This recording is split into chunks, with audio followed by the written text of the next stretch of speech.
So previously we learned how to formulate the optimization problem, right? Though most of the problem we formulate are linear programming or mixed integer linear programming, okay? But you have idea, right? If the problem is not linear, of course you can formulate it as a nonlinear, right? Linear or nonlinear, it's okay. But I am warning you that nonlinear is not that easy. Okay? Nonlinear programming is not straightforward. It need special treatment. So now, wow, previously we use a commercial tool, well, the tool we have, right? The solver we have. From now on, we're going to learn how to, what's it? How to treat the problem, how to solve the problem, okay? And by learning all these things, okay, you, in the future, of course, you know how each algorithm works, and also how, well, you know how to develop new algorithm. Even new algorithm is possible because those algorithm use a piece of, what's it, idea from what we learn, what we're going to learn. Okay, so the topic we're going to discuss today is a classical optimization technique, right? And it includes, the first topic is optimality conditions, okay? For example, if you know the surface, I mean the objective function, how can we make sure that this point is optimum point, okay? How to define the optimum point? So we have to distinguish between local optimum and global optimum. The definition is totally different. And the next thing is necessary condition for the local optimum. Okay. Normally we don't, yeah, later I will tell you the difference between local optimum and global optimum. Okay. You will learn about necessary condition and sufficient condition to define the local optimum point. Okay. And the next thing is positive definite and negative definite. Do you know what I mean? The positive definite, negative definite. I should put metrics here. Positive definite matrix and negative definite matrix. Okay. This is a property of matrix. Okay. And we use that property in multiple variables, multivariables optimization. We use this property to define the maximum and minimum. Okay. It's related to sufficient condition in case of multivariable. Okay. Then we move to optimization with equality constraint. Because the first few topics we discuss here is a condition to determine the local optimum, okay, without constraint. But if we are handling, if we want to handle constraint, how we incorporate those constraints to the objective function and how it affects the condition, the optimum condition. Okay. And then, well, the classical way to handle equality constraint is Lagrange multiplier. Okay. Later you will learn Lagrange method. Later means today. Okay. And the next one is Kuhn-Tucker conditions. For Kuhn-Tucker conditions, it's the condition to handle inequality constraint. Okay, this one equality constraint, but this one is inequality constraint. Okay. And the next one is convexity. It's really important. Okay. And how to define, to check the convexity of set, yeah, convex set and also convex function. Okay, ready? Then we go from the idea first. Imagine that, well, if we consider the objective function, if our objective function is linear, okay, consider the single variable first. This is our decision variable. We have only one decision variable, okay? So I should move my, yeah, cursor here. You can see it, right? And people in the Zoom can see it also. Okay, so we go this way. You see that this axis is objective function, okay? And because our objective function is linear, you go this way, okay. For this function, it's increasing, right? You go this way, is decreasing, okay? And if this area, I mean this domain, S domain, is the feasible region or feasible domain, you see that is very straightforward, because if you want to maximize this function, okay, the solution is here, right? You know that you go one direction is either maximize or minimize, right? You go this way is minimum, right? You reach minimum. We never have a minimum point or maximum point at the middle, right? Because the function is linear, right? Okay, so it's useless to analyze this, because it's straightforward. You know, the optimum always located at the boundary, right? You go either way, left or right, you get minimum or maximum. Never locate in between.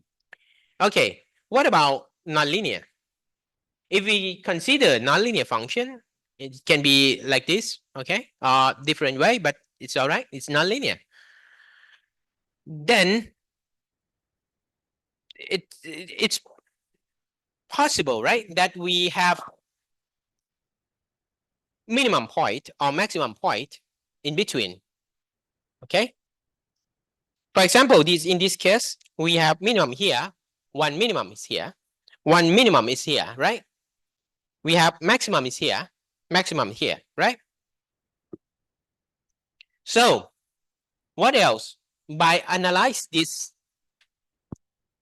function in the feasible domain, okay, in S domain, what else we can extract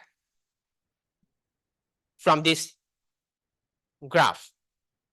You see that we have two maximum, but these 2 points are maximum in relative to neighbor points, right?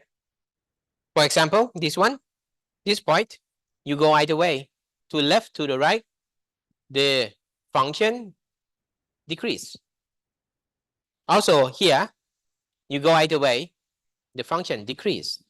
So we call it relative maximum, okay? Or in other words, local maximum, okay?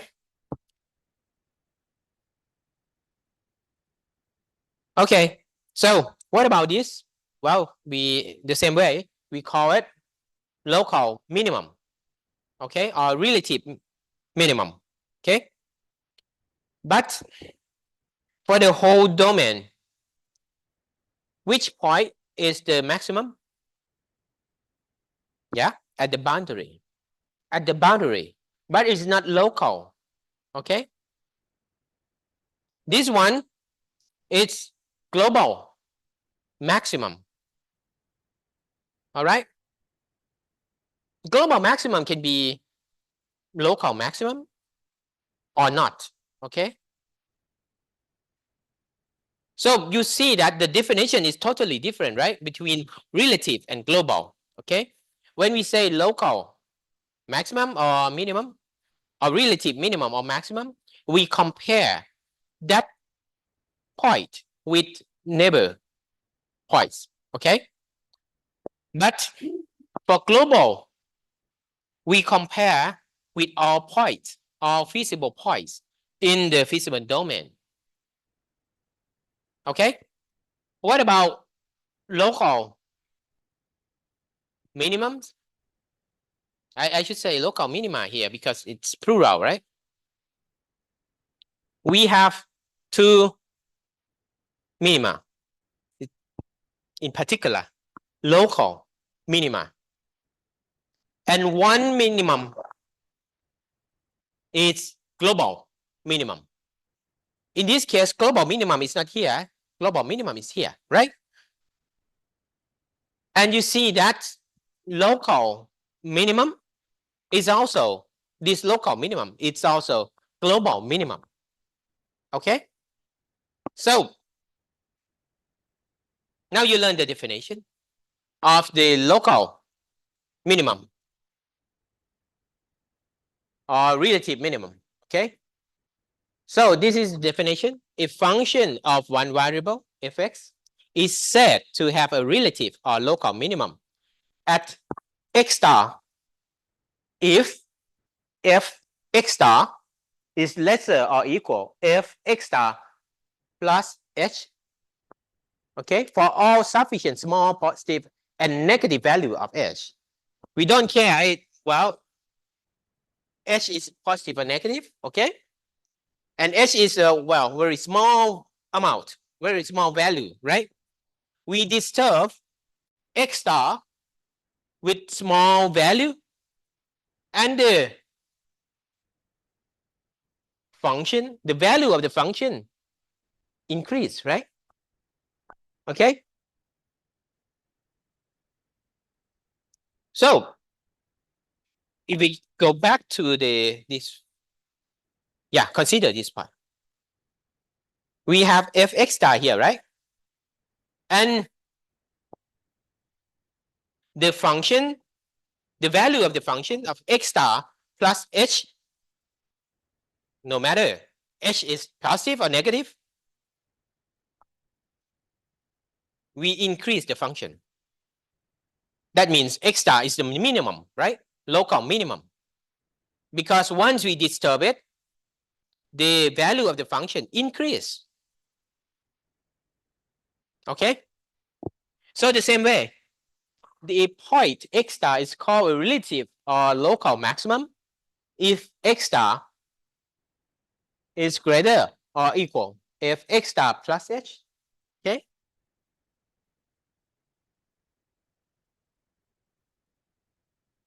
We define the same way. Okay? This is the definition of local minimum and local maximum.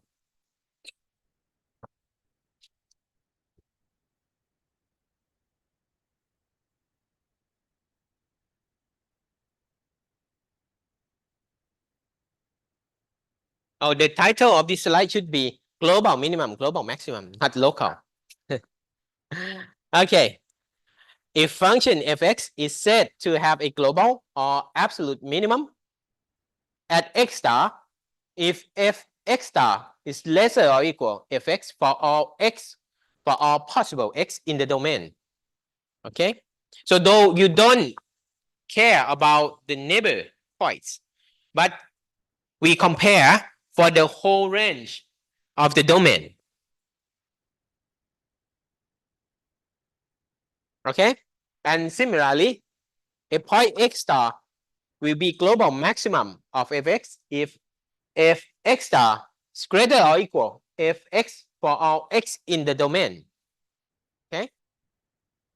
So we have to compare with all possible x, feasible x in the domain. Okay?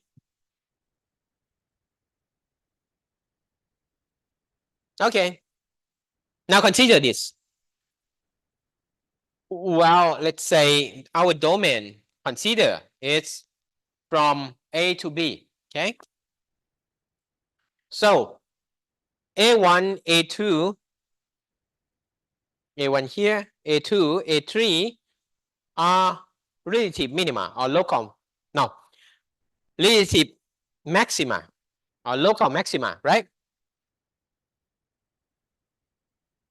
And A2 is global maximum. Okay. We have B1, B2 as relative minima, and B1 is global minima.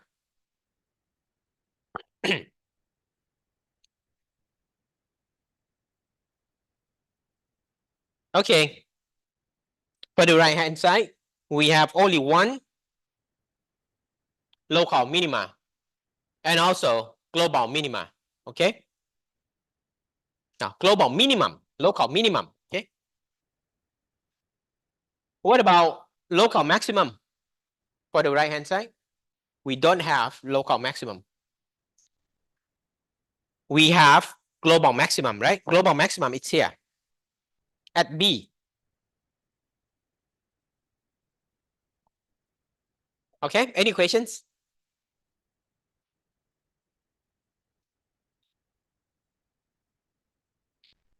Okay, the next topic is necessary condition. So, if we have function fx, okay, in the interval, in our domain, interval between A to B, okay, and we know that we have relative minimum at x star, and x star is in, wow, in this range, in the domain, okay. And other important thing is if the derivative exists, okay, we know that at that local minimum or local maximum, the derivative of that point must be 0. Okay? You cannot go opposite way.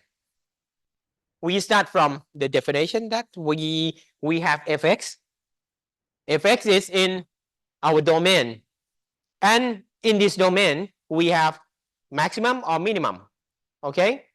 And our function has derivative. That means derivative exists, okay? And the local maximum or local maximum, local minimum or local maximum must has derivative to be 0, okay? Equal 0. So this theorem can be proved even if this is relative maximum or relative minimum, okay? We use the same theorem. But this theorem doesn't say what happens if a minimum or maximum occur at a point where the derivative fail to exist. Okay? If you don't have in this domain between A and B, you don't have derivative. You cannot say anything. Okay? Even you have local minimum, but that local minimum maybe, well, the derivative at that point maybe not 0 or that does exist. Okay? We go different way. We say that if derivative, if we have local minimum, okay, and we know that derivative exists for the whole range, at that maximum or minimum must be, the derivative must be 0, okay? But if you have, if in this domain, the derivative does not exist, you cannot say anything about that, okay? I will read some example about, yeah, this case. And the next one is the theorem does not say what happens if a minimum or maximum occurs at the end point of the interval of the function. Endpoint means A or B, right? Because we consider between A and B. Okay, if minimum occur at A or occur at B, no, you cannot use this theorem to define it, right? Because of what? For the derivative, you have to take limit from both sides, right? But if that point is the end point, you cannot say anything about that because you cannot take derivative from both sides. And the next one is the theorem that say what happened if a minimum, oh no, the next one. The theorem that say that the function necessary will have a minimum or maximum at every point where the derivative is 0. What does it mean? From the theorem, we say that what? We have a function, right, between A and B, and we have local minimum or local maximum between A and B, right? And the derivative exists, then the local maximum must be, the derivative of the local minimum or local maximum must be 0, okay? But if we know that the derivative is 0, it doesn't mean that that point is minimum or maximum, okay?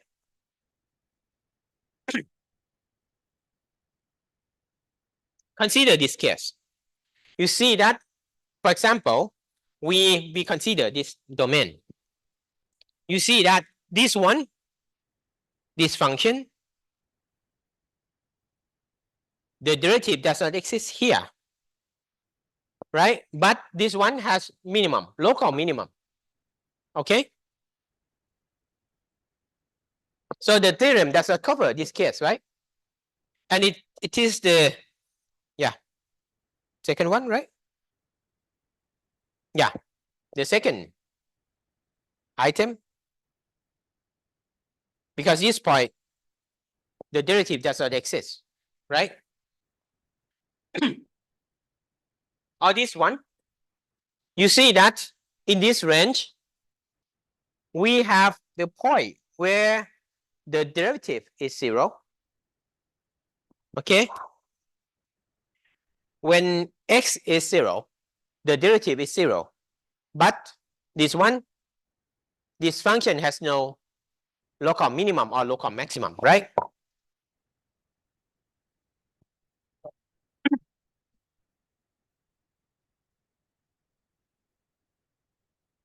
Okay.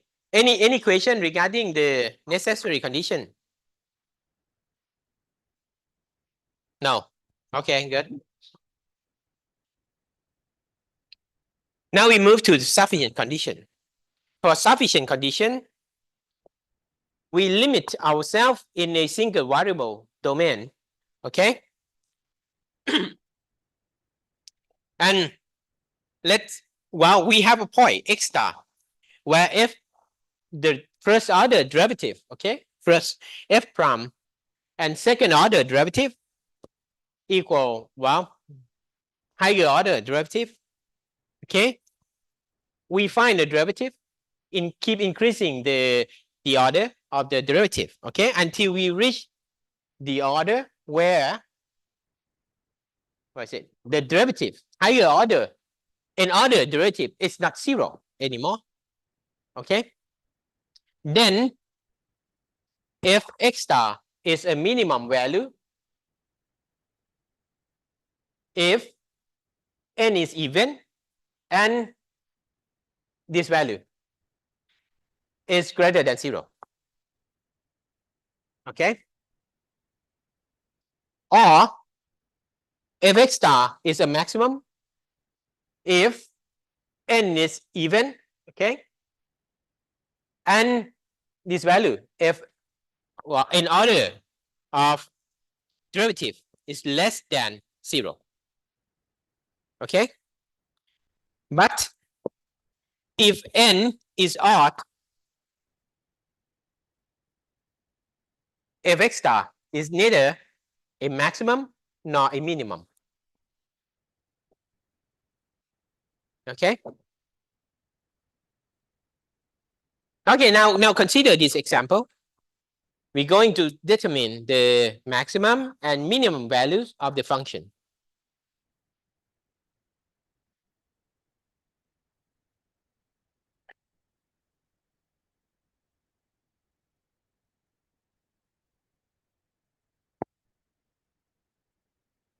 From fx, right? Fx is 12 x power to 5 minus 45 x power to 4 plus 40 x power to 3 plus 5. Okay, we take first order derivative, second order derivative, third order, fourth order, and fifth order. Okay, and we stop here because beyond this point it becomes 0. Okay, then we find the extreme point first. Okay, we know that the first property is the derivative must be 0, right? But we cannot say it's minimum or maximum or neither minimum or maximum. Okay, we find x first.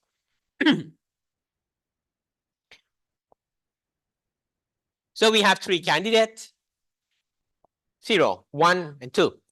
Okay. Now we substitute 0, 1, or 2 back to derivative. Okay. So when x is 0, first order derivative is 0. Second order is still 0. Third order is not 0 anymore, right? So n, what is n here? N is, pardon? What is n? The highest order. Back to the previous slide. Is n. N order where the derivative is not 0. What is n? 3. So n is 3. Then what happened to this point? N is odd, right? So it is neither maximum nor minimum.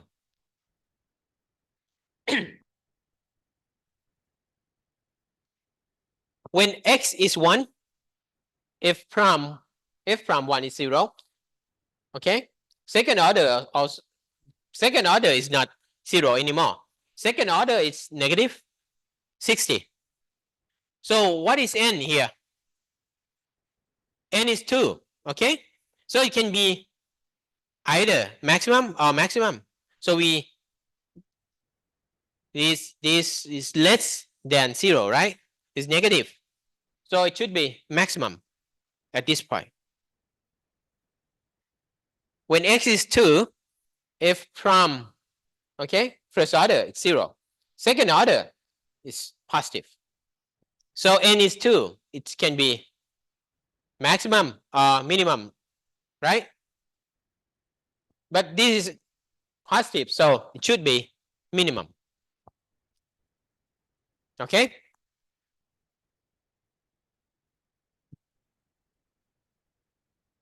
So this is a graph of that function. You see that when x is 0, okay, the maximum order is 3. So it's neither maximum nor maximum at this point. Okay? And we have maximum over there when x is 1 and minimum over here when x is 2.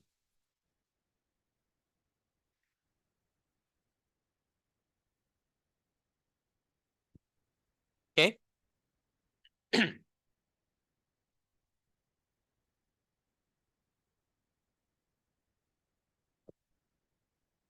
Any questions?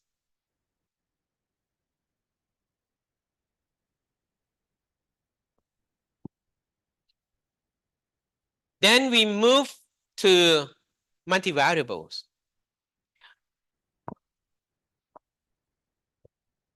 Let's say, well, we are in dimension problems.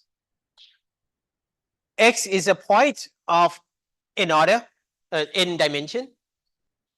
We have x1, x2, x3. Wow, it's different dimension, right? First dimension, second dimension to n dimension. Okay. So if x has an extreme point, either maximum or minimum at x star, okay? If the first partial derivative of fx exists at x star, then the derivative, partial derivative of f in each dimension must be equal and equal 0. Okay. We call this vector. Okay. You put the derivative of f in respect to each dimension in a vector as a vector. This vector we call Jacobian. Okay, J.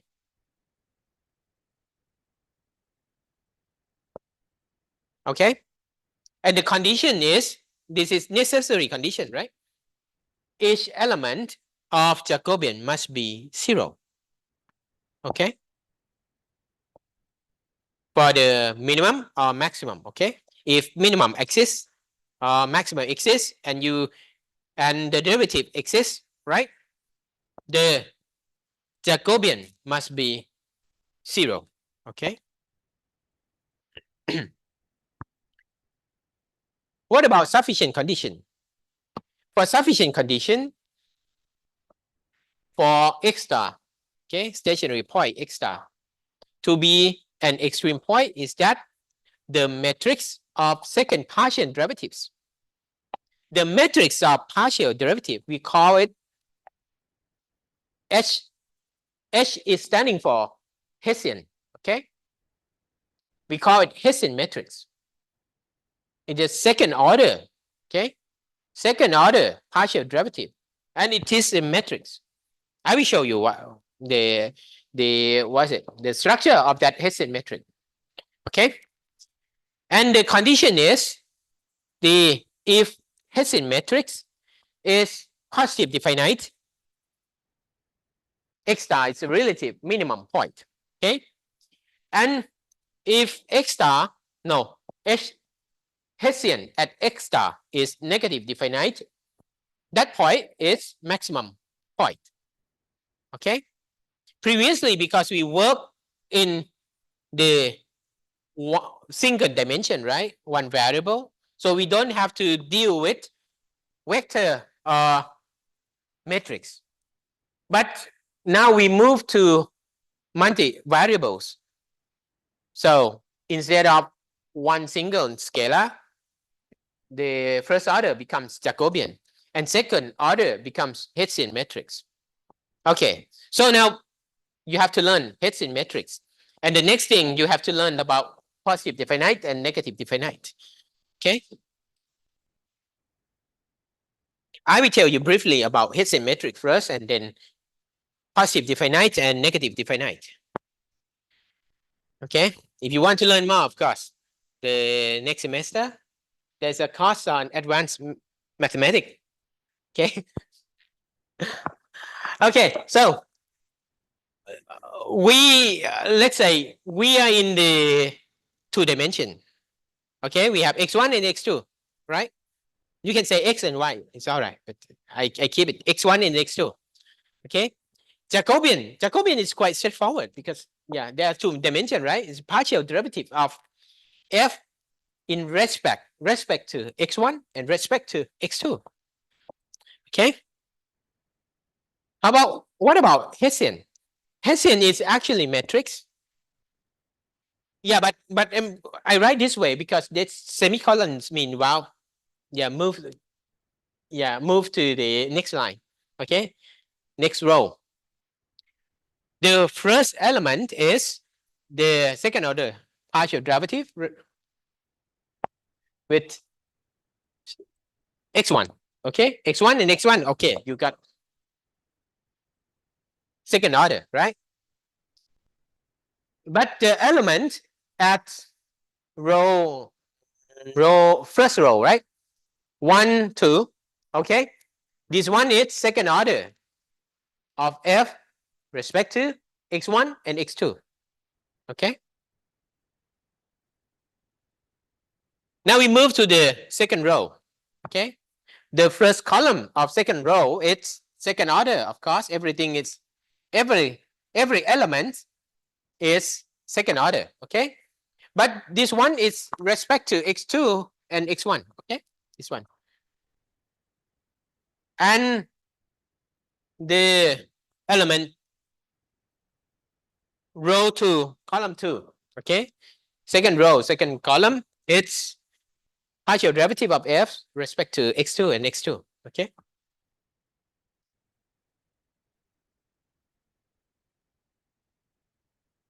Okay, you see one thing. You see that even in Jacobian, I use semicolon here. That means it's a column vector. Okay.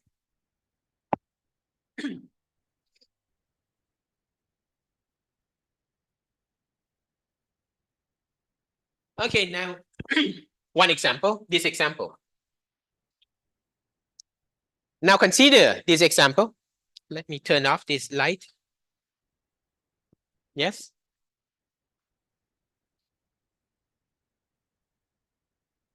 Our function is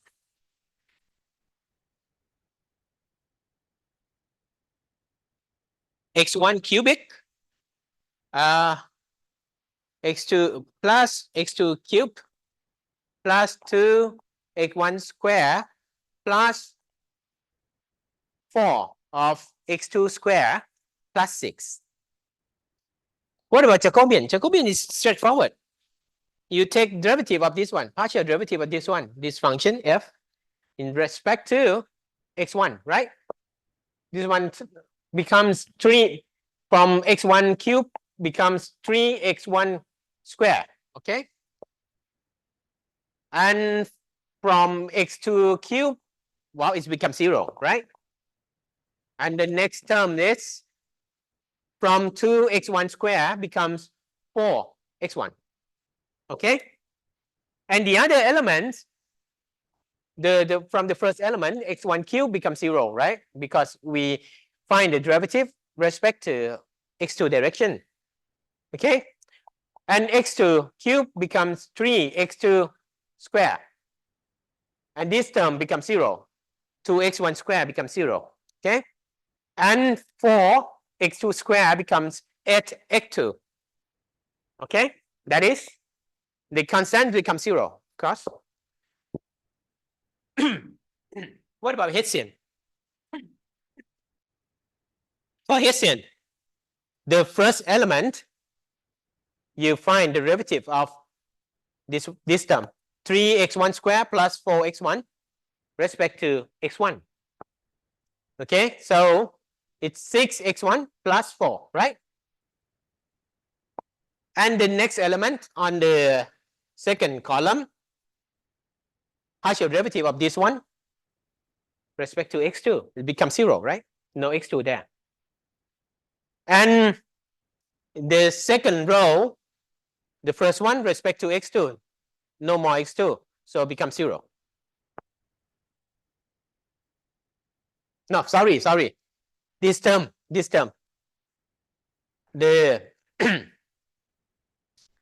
second column, second row, okay? But find the derivative of 3x2 square plus 8x2 respect to x1, right? So it becomes 0 because no x1 there. And the last one, we take derivative of 3x2 square plus 8x2 respect to x2. So we got 6x2 plus 8. Okay, it's a matrix. So this is Jacobian and this is Hessian. All right. So we first thing to do is we find the extreme point first. And we know that for extreme point, the Jacobian must be 0, right? Each element of Jacobian must be 0. So we know 3x1 square plus 4x1 must be 0. And 3x2 square plus 8x2 must be 0 also. Okay, put it here. So we have x1 0 or minus 4 over 3. Okay, 1/3 of 4. And for x2 can be 0 or minus 8 over 3. Okay, so how many points do we get? 2 points? No, not 2 points. Not 0 point. 4 points, right? Totally. 0, 0, 0, minus 8 over 3, minus 4 over 3, 0, minus 4 over 3, and minus 8 over 3. Okay? Totally, we have to test 4 extreme points.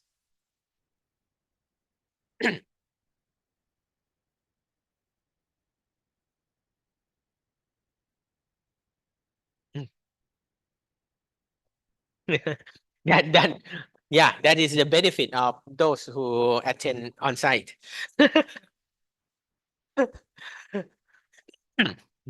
Okay, so we have 4 candidates. The first one is 0, 0, right? The next one is 0, minus 8 over 3.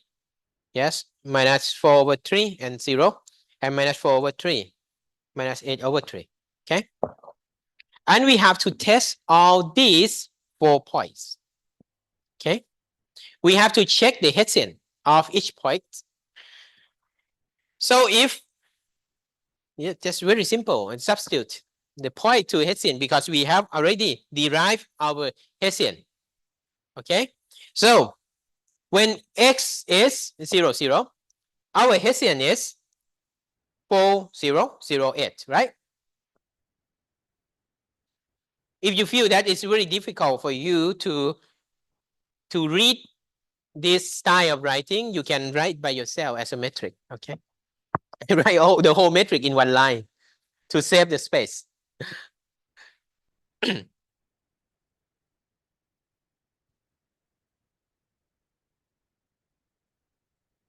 Okay.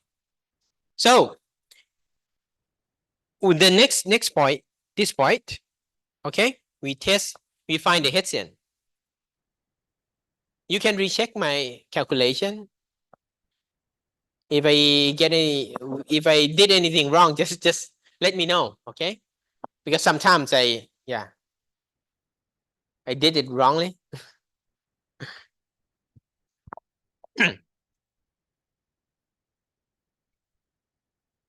Also, the third point, we have Hessian, this Hessian, okay?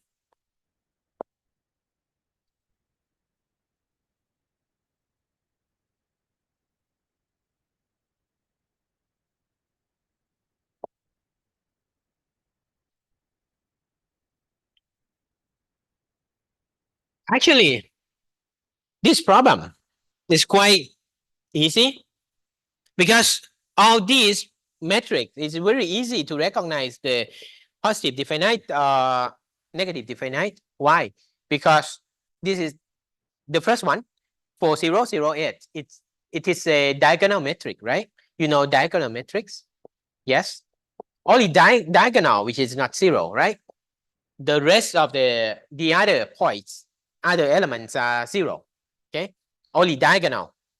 We call diagonal matrix, and each element in the diagonal matrix is positive. So this metric must be positive definite, right? Don't worry, I will tell you how to test it. But for diagonal matrix, you follow this way. It's always correct. Okay, and the next one, this point also, this Hessian also diagonal metric, right? And not all of them are positive or negative. So we cannot say it's positive definite or negative definite because some of them positive, some of them negative. Okay, this one also diagonal, is a mix of negative and positive. Okay, we move to this one, the last one, the diagonal, the element in the diagonal, all negative. Then it must be negative definite. So we know that if this metric is positive definite, this point, the point at 0, 0 must be minimum. And this point must be maximum. Okay, it's negative definite. Okay. But anyway, I will explain more about the positive definite and negative definite. What is the meaning of positive definite and negative definite? If we have metric A is called positive definite if X transpose AX is always greater than 0. No matter what the vector X is, you multiply this way, you got positive scalar, then A is positive definite. And if X transpose AX is less than 0, is negative, A is negative definite. Okay? You can compare it with X square in scalar, X square, right? For metric, of course, you cannot do X square, right? But in matrix, what it's analogous to X square is X transpose X. Okay? And you put A inside that. You see that in case of scalar, if you multiply the negative value to X square, it's always negative, right? And if you multiply positive value to X square, it must be always positive. Okay? And we know that scalar we multiply, it's positive or negative, right? But in case of matrix, if the A you put there and render the result to be positive, A must be positive definite. Or if you put A here, X transpose AX, and it is negative, then A is negative definite. Okay? I tell you what I tell you is the connection between scalar and matrix. Okay? So for example, we have A, this A, minus 4, 0, 0, minus 8. This is diagonal metric, right? We know, suddenly, yeah, that this one is negative definite for sure, right? Because it's diagonal matrix and the elements, all the elements are negative. But I will show you that this definition always hold. Okay? You see that if we choose X as 1, 1, okay? We plug all the X and A and calculate X transpose AX. We got minus 12. Okay? Even we change X to negative, negative, like negative 1, negative 1, minus 1, minus 1 here. The result, negative. We choose another X as minus 1, 1. X transpose AX. It's negative. Okay? And the last one, even X is 1 minus 1, X transpose AX, always negative. See? That is the definition. No, this is property of the negative definite.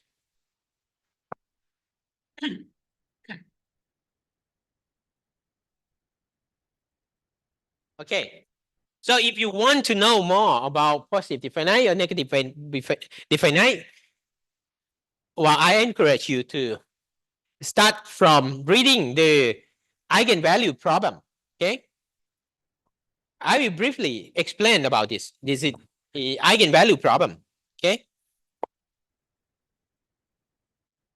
And you see that, from this property, the property of positive definite, negative definite, you cannot, test this property, test the if A is negative definite by varying the X and then test every point, right?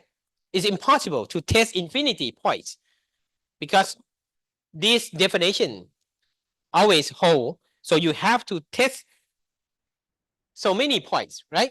Vector of X, okay? But if you test the eigenvalue is much more easier. The positive definite matrix, for the positive definite matrix, all eigenvalues of A must be positive. And for negative definite matrix, all eigenvalues of A must be negative. Just that. Okay? All you have to do is find the eigenvalue. Okay? You don't need eigenvector. You need just eigenvalue. Okay? But you know, any one of you learn advanced mathematics? No? Maybe.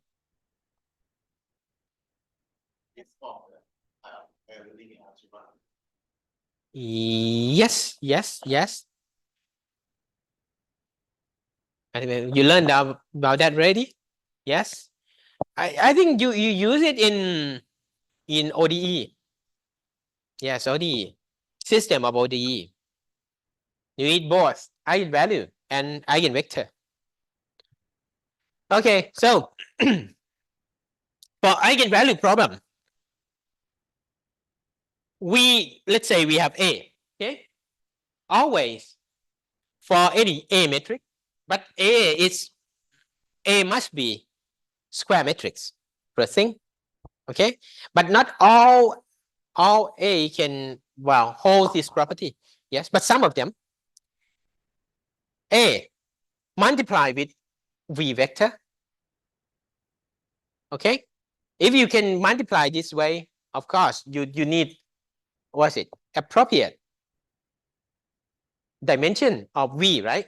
For example, if A is 2 by 2, V must be 2 by 1, right? Okay, if not, you cannot multiply it. Okay, and AV equals lambda V, where lambda is scalar. Okay, and V, I use the same symbol, so it must be the same thing. V vector here and V vector here. Okay, you see, if A is 2 by 2, V is 2 by 1, what is the result? Dimension of the result? 2 by 1, right? What about this? V is 2 by 1, right? And V is scalar. What is the result? Dimension of the result? 2 by 1, right? The same dimension, right? So we can compare both sides, right? Yes. So any A, we can decompose it and write as a scalar armed with vector, okay? And we call this lambda as eigenvalue, okay? And V is eigenvector, okay? And you see that this scalar, this lambda eigenvalue is scalar, right? But it has the same effect as multiplied by A, which is a matrix, okay? So this is a kind of constant, okay, for that matrix. So I believe, I think you can recognize the word eigen. Eigen it's not English. Do you know, the originality of eigen, of the word eigen?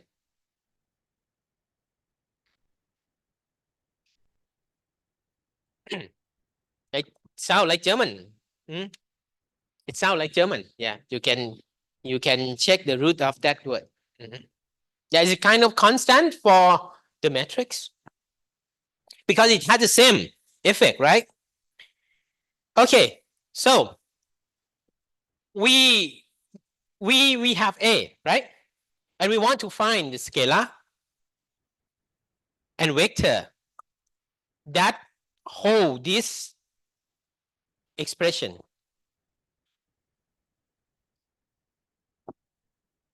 Yes, it's German, right? Yes.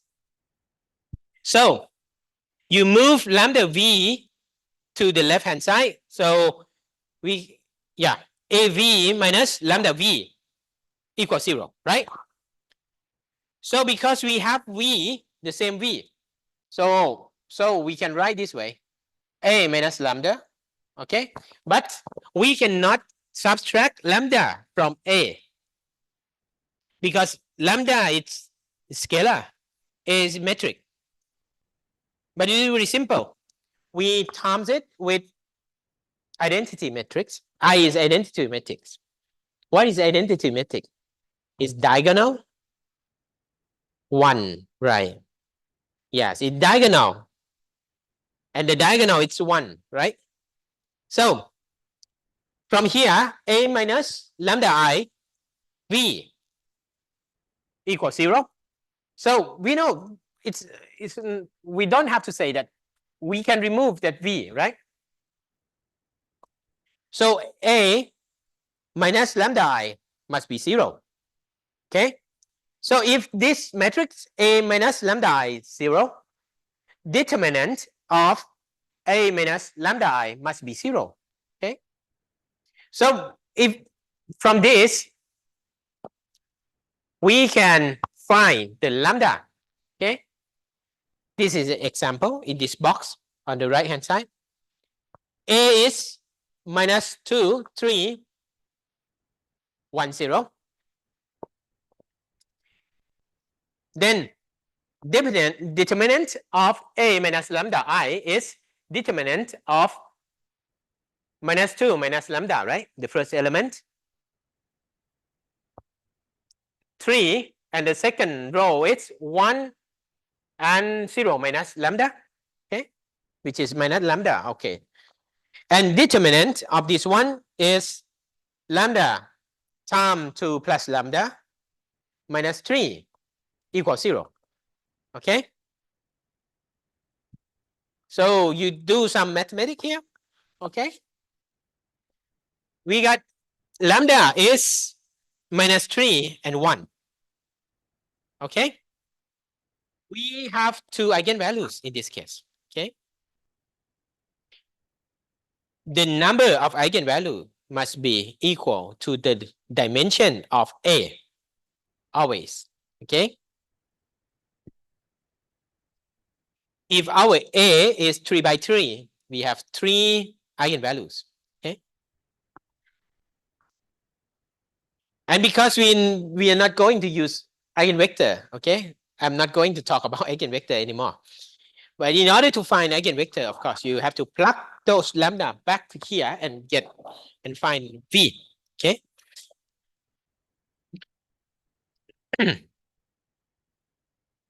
Okay, so in this case, in this example, when A is minus 2, 3, 1, 0, you see that A is not defined, right?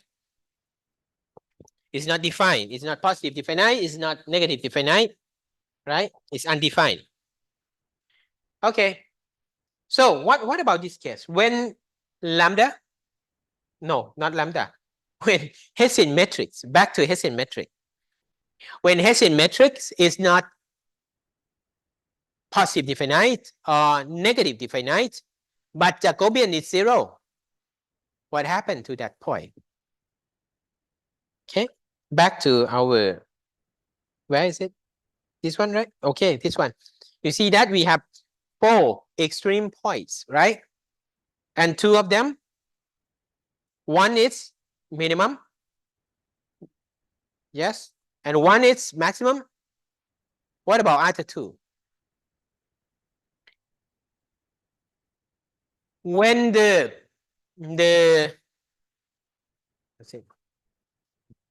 Hessian is not negative definite or positive definite, we call that point is Saddle point. Okay, and you see that because Jacobian is 0, that means, well, when we find the derivative in one direction, in both directions, they are both 0, but the property is different. Maybe while going in one dimension, it's in one direction, it's maximum, and the other direction is minimum. Okay, we call it Saddle point, like this. the stationary point is here, right? Extreme point is here. We go this way, this direction from C to D. We see that, oh, this point should be maximum then. However, when we go this direction from A to B, it's minimum, right? But actually, this point is neither minimum and maximum, okay? Because it's conflict between two directions, okay? Then it is saddle point.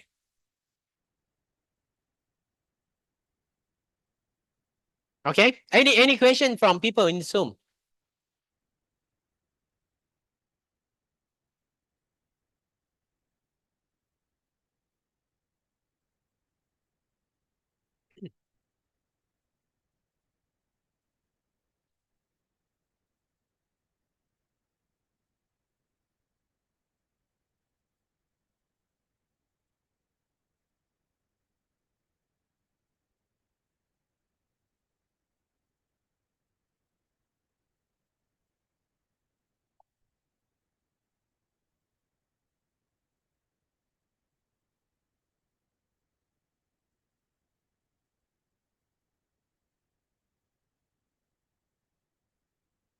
Okay, let us visualize this problem. Which problem is it? This problem, sorry. We will use, you can play in your own computer. You can do it by yourself. GeoGebra, just one moment. World Wide Web dot GeoGebra.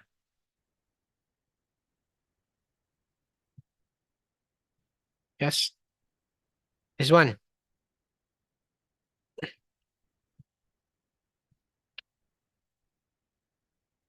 Yeah, GeoGebra.org. Okay, slash 3D. Of course, you can explore because it can do many things. But I'm going to do 3D calculator.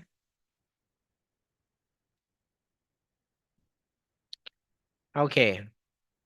What I want to visualize is,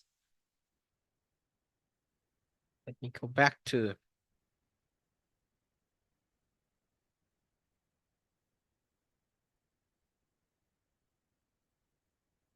X1.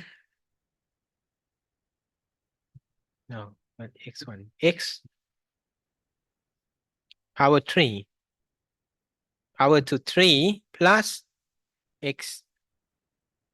No, Y power to 3 plus 2x power to 2, okay? X square plus 4y square plus 6. Okay, we got this.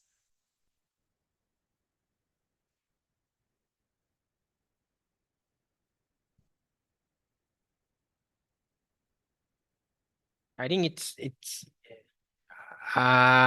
let us change the dimension. How to do it? Just one moment. Show plane, show grid. Yeah. Let's go down to 100. 100.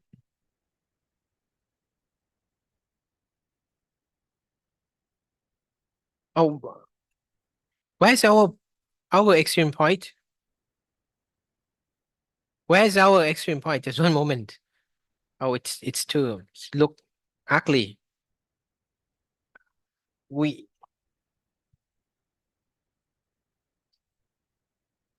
It's very close to 0. So it should be, no, don't go that far. Yeah, just 3 or 4. It's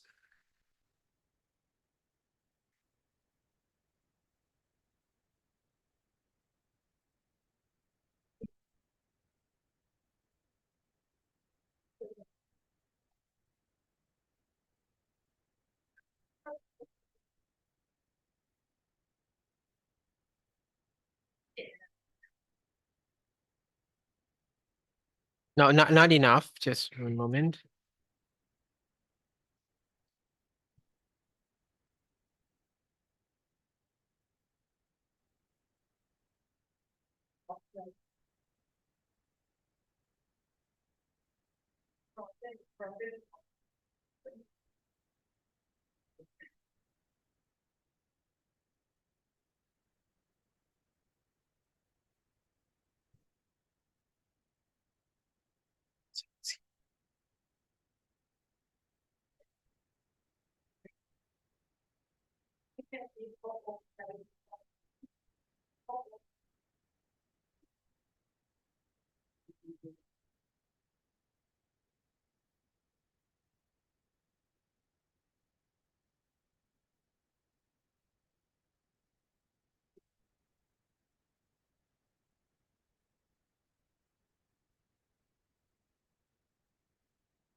Okay.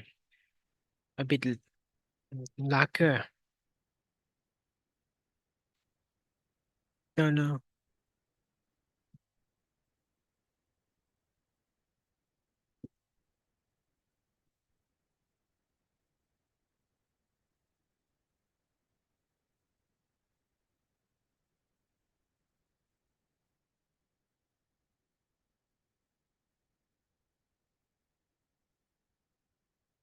Maybe it's quite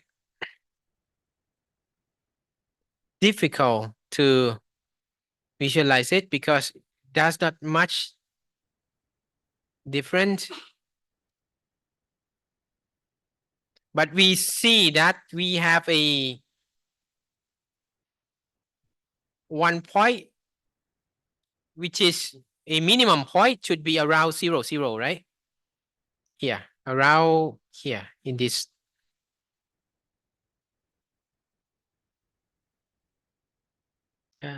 Yeah, around here, 0. Okay, and the other point, the maximum point should be around here,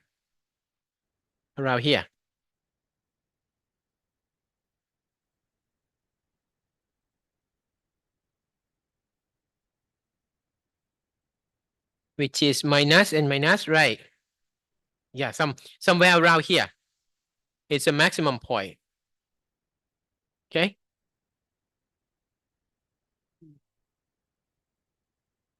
And over here and over here, around here and around here, the setting point.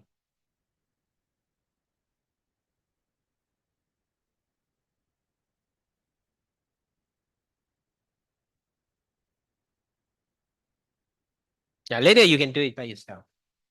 Any questions?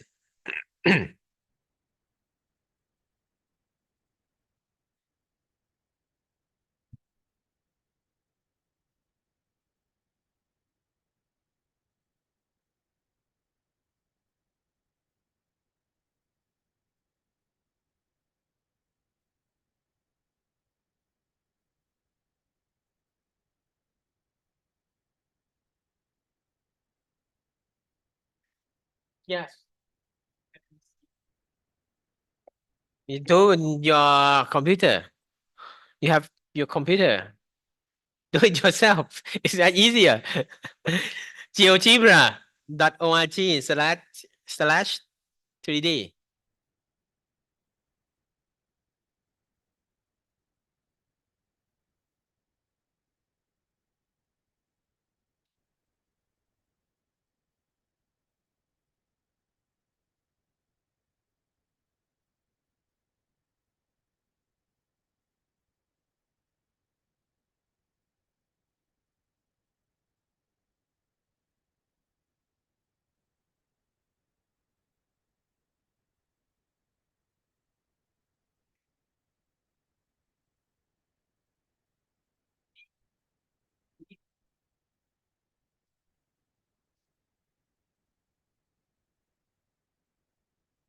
3D calculator.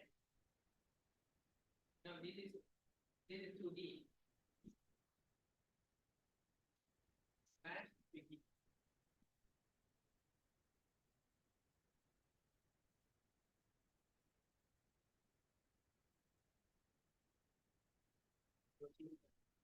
Watching flash 3D.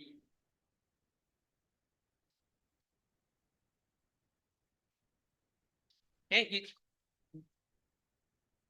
here, the address .org, right? GeoGebra.org/3D.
Yeah.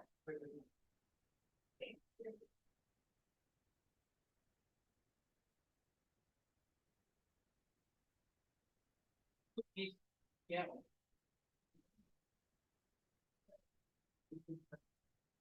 The animation.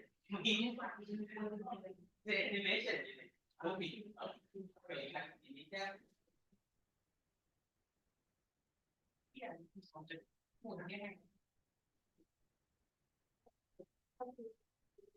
Okay.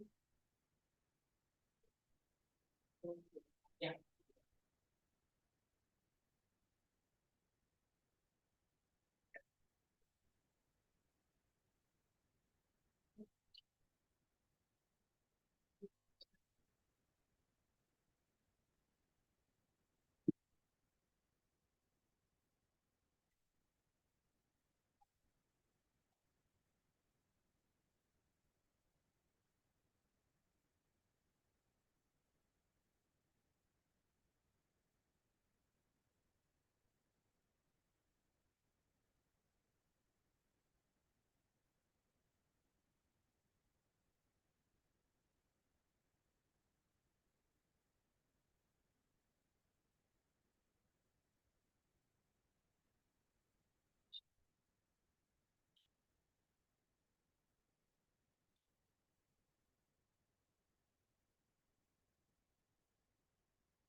ไ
ม่เพราะว่าถ้าทำรูปก็ต้องมีของใช่ดูก่อนแต่ว่าไม่ต้องถ้าใช้เฉยเฉยต้องใช้เน็ตขนาดดังถูกไหมแต่ถ้าอันนี้ต้องใช้เน็ตก็ติดหรือว่าที่แปลงได้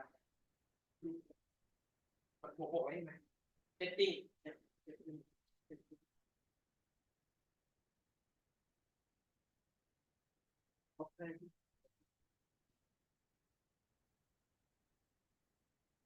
So for this one, because we know that the extreme point, it's let me show you the extreme point again.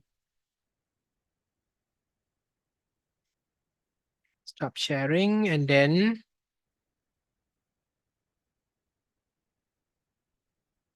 no.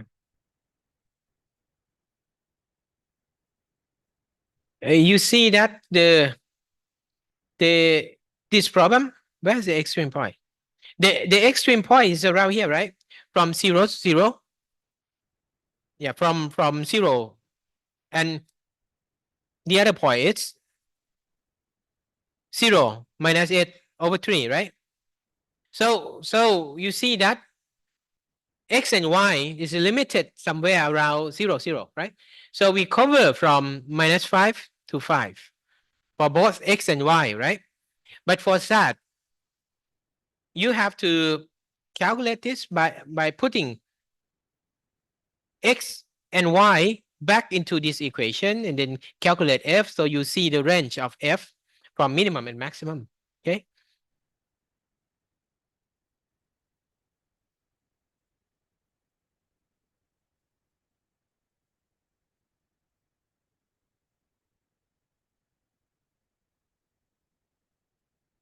Okay, so you can see, right? Though we have maximum and minimum, but here it's quite difficult to see, right? Because the slope here it's not that strong, okay? But if you zoom it, well, around here you see that maximum, no, minimum is around here, right? It just reached the minimum, local minimum, because once it reached the minimum, it's, well, the function increase a little bit and drop again, okay? And also this size around here. How do I know this? The maximum point is around here because I calculated already, right? It's negative something and negative something, right? So it should be around here.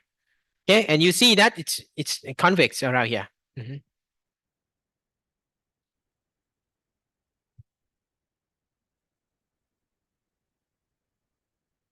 Okay.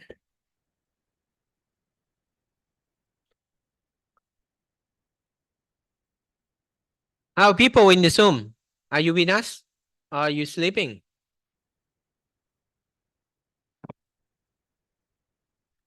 All right, so we really enjoy using GeoGebra. Okay.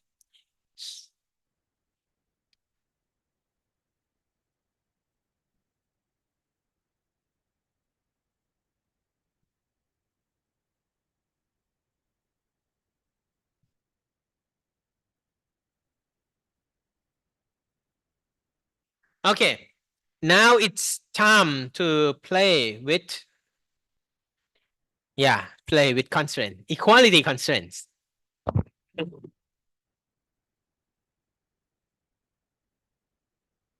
We really enjoy optimization of the unconstrained, right? Unconstrained optimization problem. But it's, of course, in practical application, in some case, if the constraint is too far away from the area you're going to, the area that the optimum point locate, of course, you can ignore those constraints, right? But equality constraint, you cannot ignore that, right?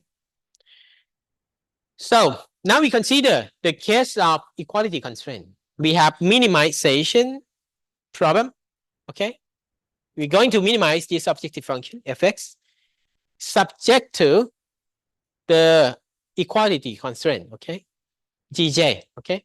J can be as many as you want. However, remember that the dimension of dx, the dimension or the number of these variables must be larger than the number of equality constraint. Okay, let me repeat again that the number of variables, this variable must be larger than the number of constraints, equality constraints, sorry. Okay, must be equality constraint. Why? Because if you have too many, okay, if you have if the number of equality constraints is larger than the number of variables, the degree of freedom is negative.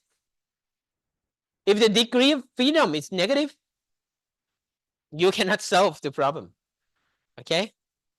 And if the number of equality constraints is equals to the number of these variables, yeah, you use root finding. You use, yeah, it's solve. You have to solve the system of equations instead of optimization problem, right?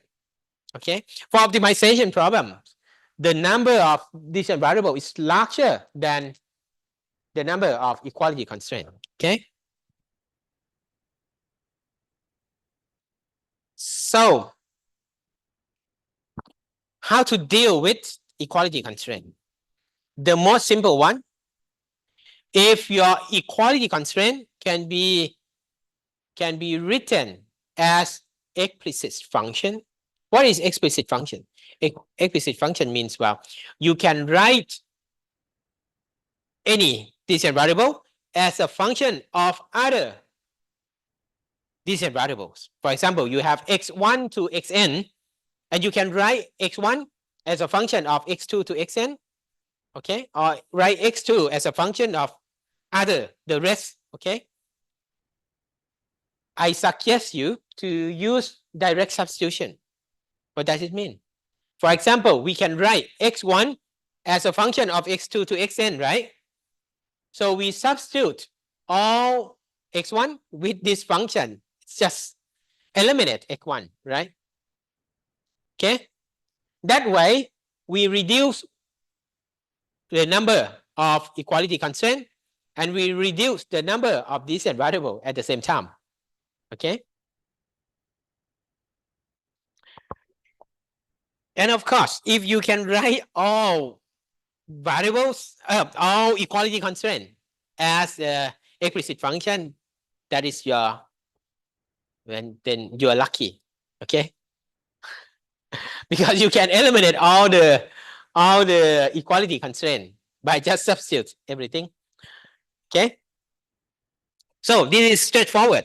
If you can do that, do it first. Okay. Direct substitution. If not, we have to find a way to handle the equality constraint. Okay. And that technique, it's we call it Lagrange method. Okay. And in order to understand what's the development of Lagrange method, I will show you how we develop the Lagrange method. Okay.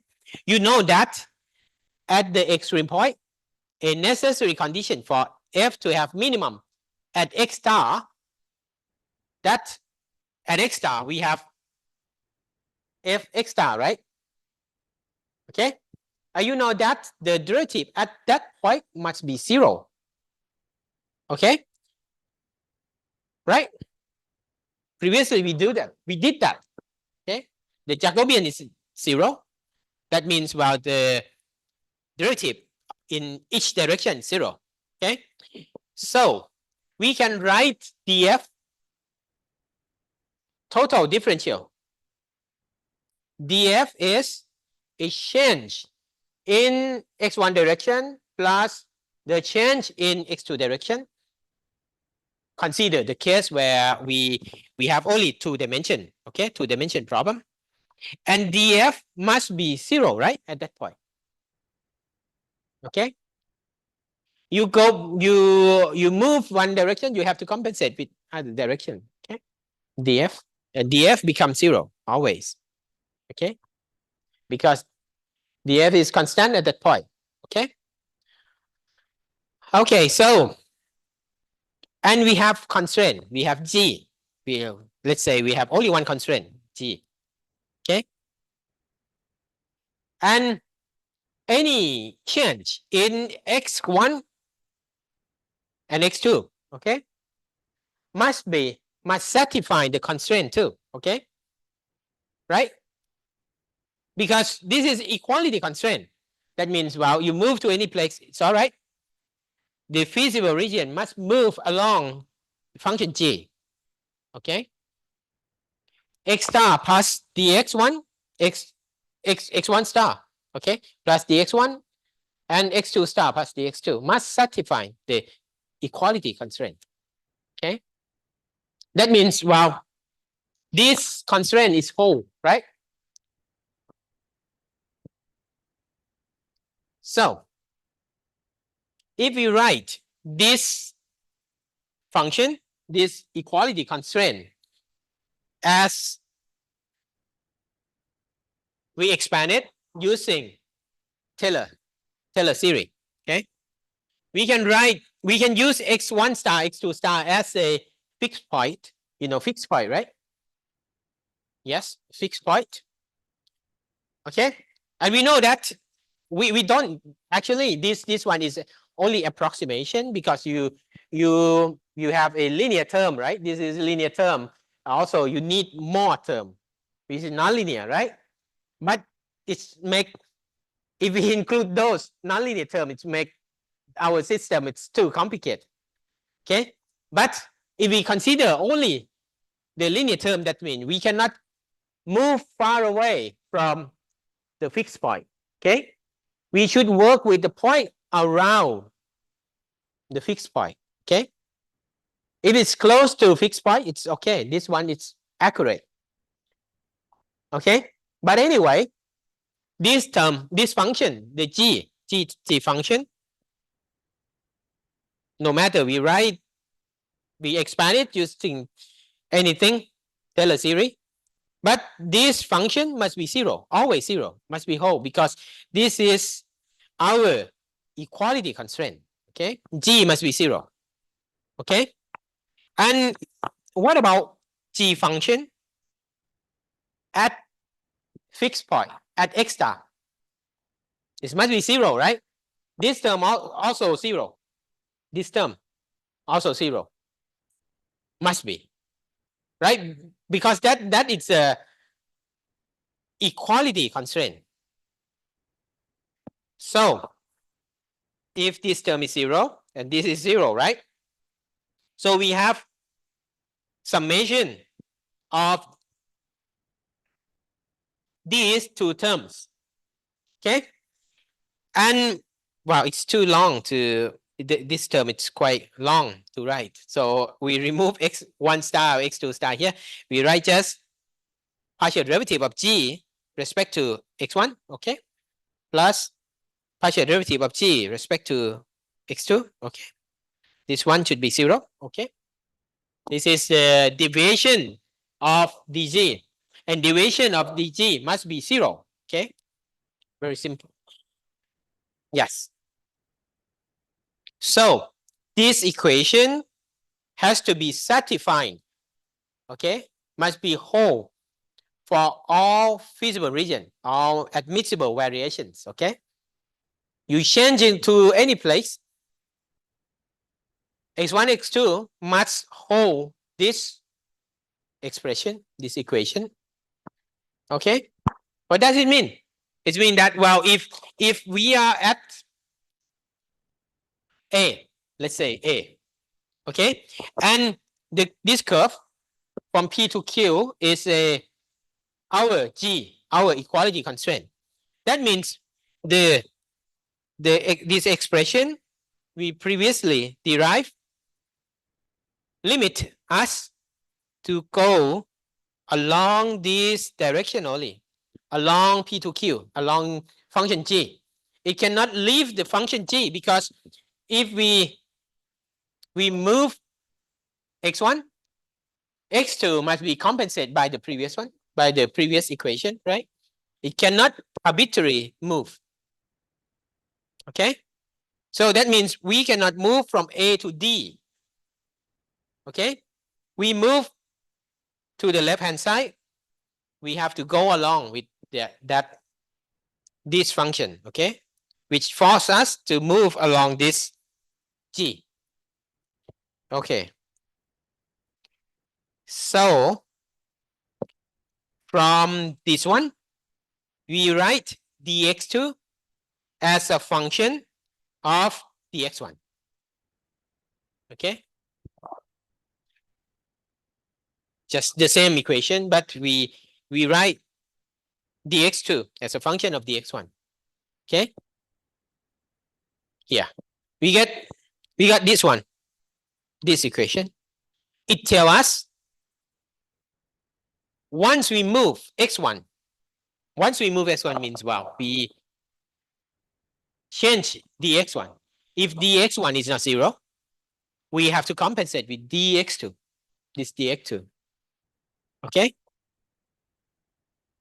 If we move from x star to any place, x2 must be moved by this dx2. Okay? And it's derived from derivative of g by x1 and derivative of g by x2. Okay? Okay?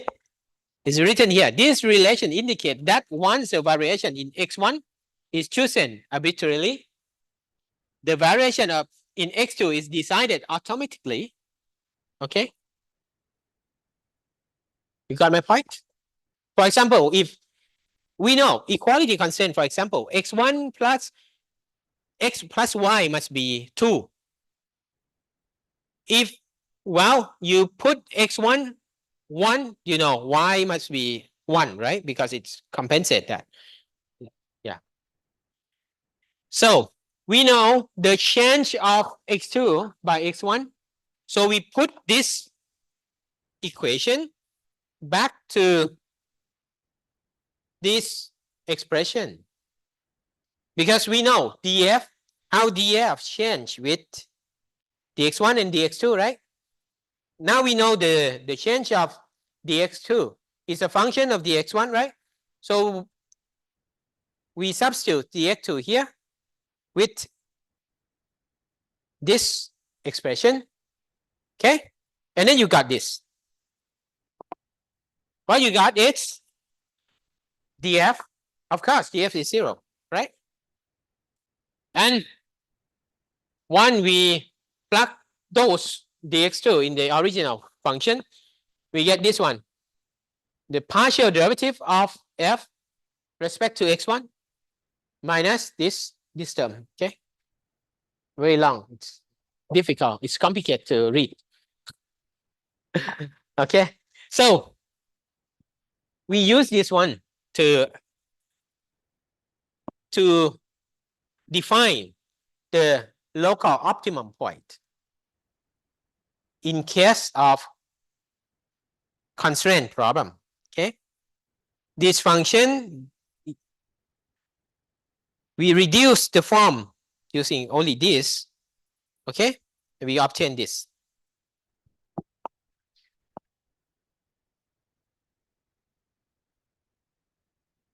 So this equation represents the necessary condition, okay, in order to have x star as an extreme point in the condition of in the what's it constraint problem, okay, because this one already includes constraint. Okay.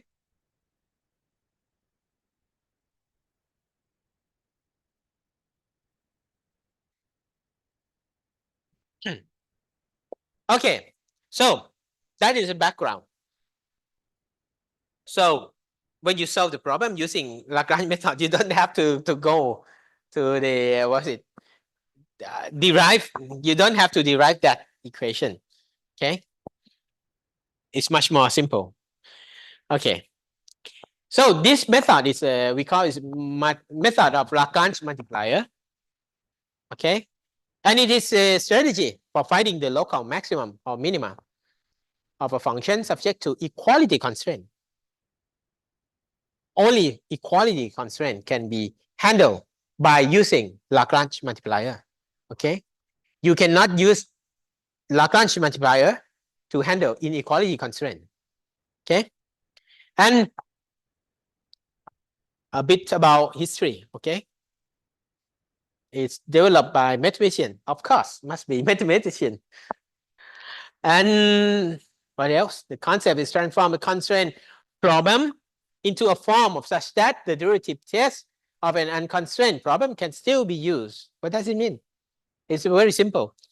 The method is based on the transformation of constraint problem to unconstrained problem. Okay.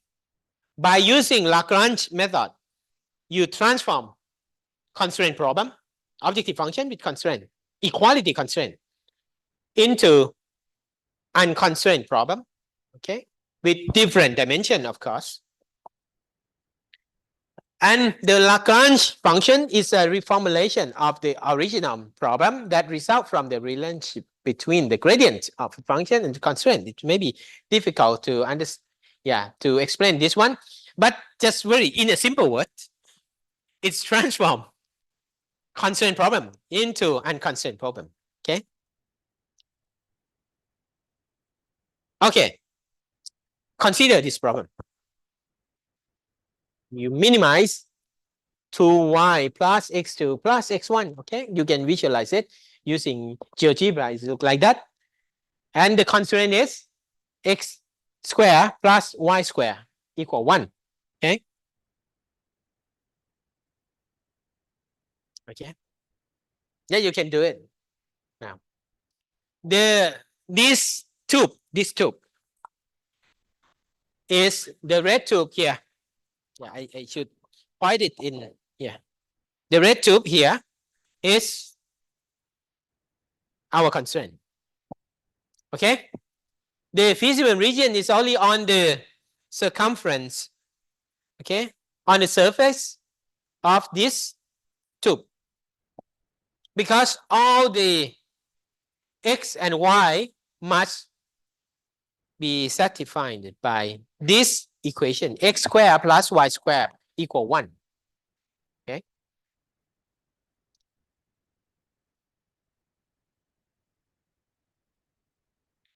And the surface, this blue surface, is our objective function.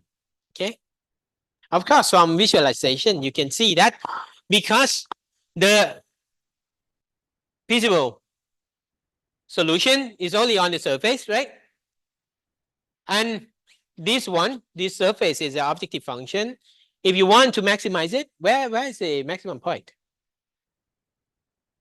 Yeah, around here, right? Around this area. Around this point. Okay?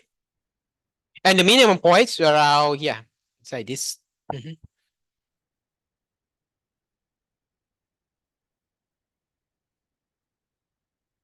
Okay, you can see from here. If it I move it into 2D, 2 dimension, say X and Y, and then the feasible region is only on this circumference of the circle. Okay. Yeah.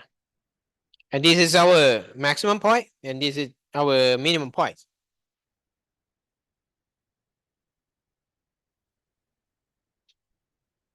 Okay.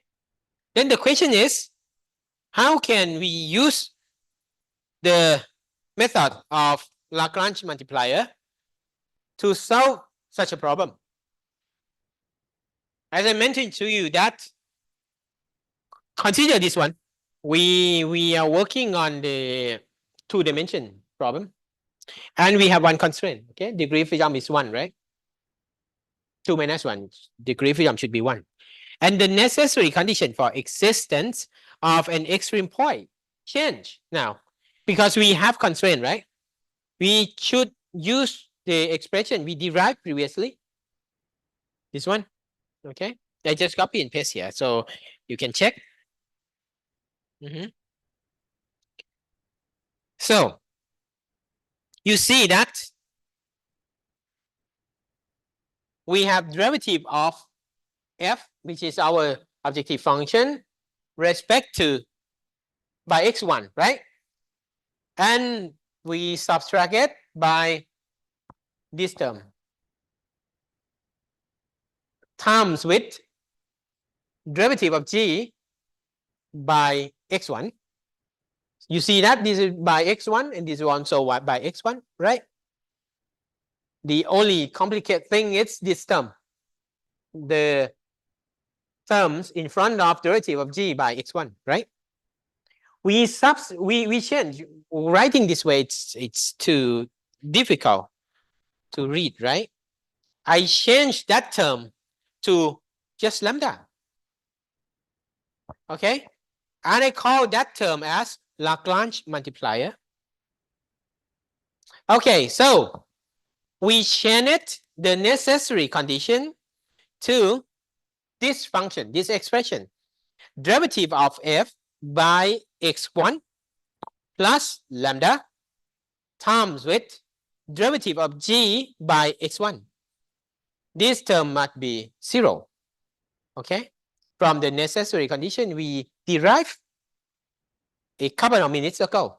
Okay, and what else? Of course, x1 can be, it should be xi, right?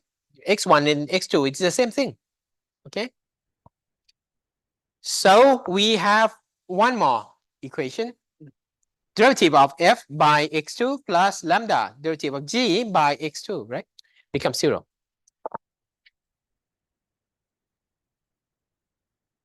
Okay, and the last one, derivative, no more derivative.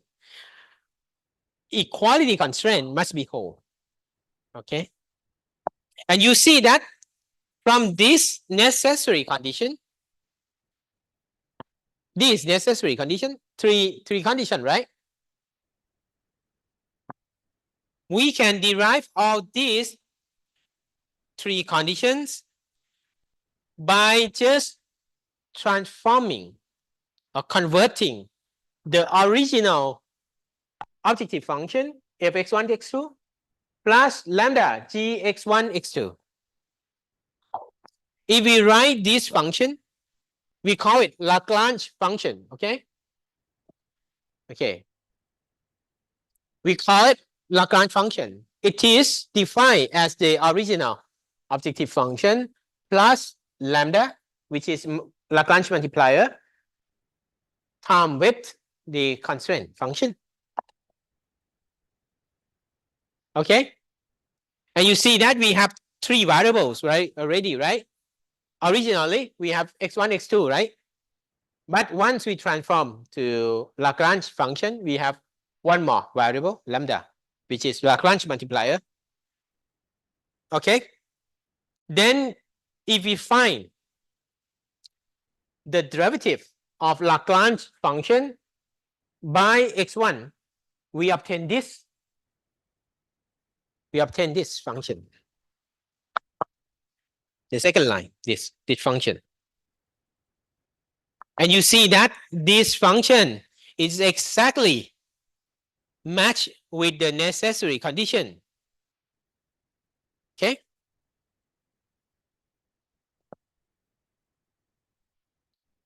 Also, if we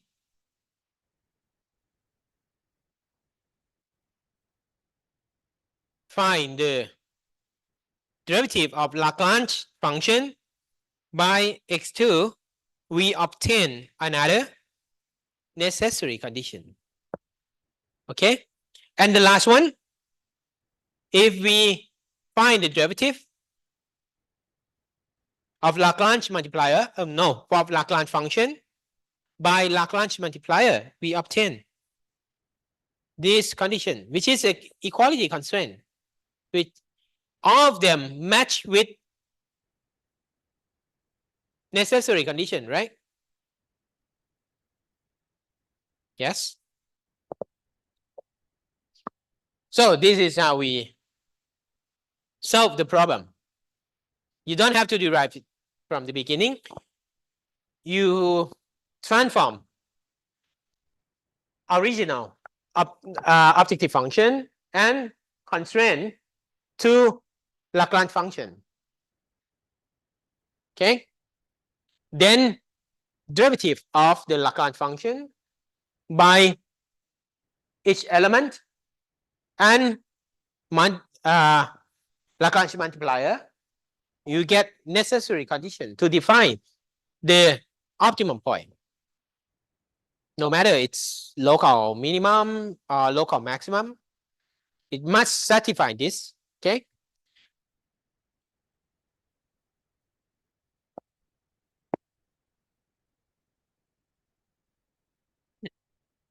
Okay. Now we solve our, if we want to solve this problem, we just formulate Lagrange function. Lagrange function is 2y plus x squared plus x, right? This from original objective function and plus lambda time with equality constraint. Okay.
Okay. Any questions?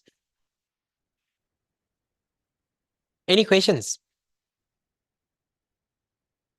So if you feel sleepy, you can, it's a good time to ask some questions.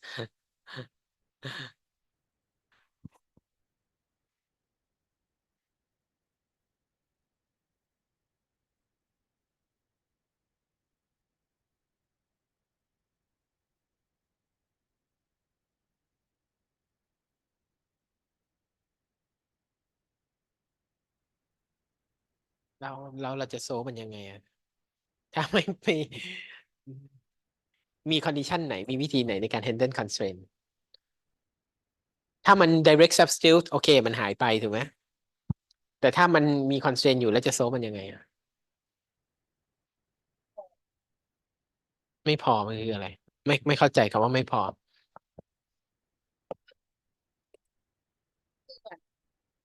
คือเราจะทำอะไรนะอุ้ยอาจารย์มีคำถามเพื่อนๆมา Yes, and then kindly in the end of the class tell me about what. Okay. Okay, I check your questions. Just one moment. Oh, the date of midterm exam is the question. Yeah. Midterm exam is on October, right? October, pardon? 20 of October. Okay. In the morning. Yeah. 9 to 12.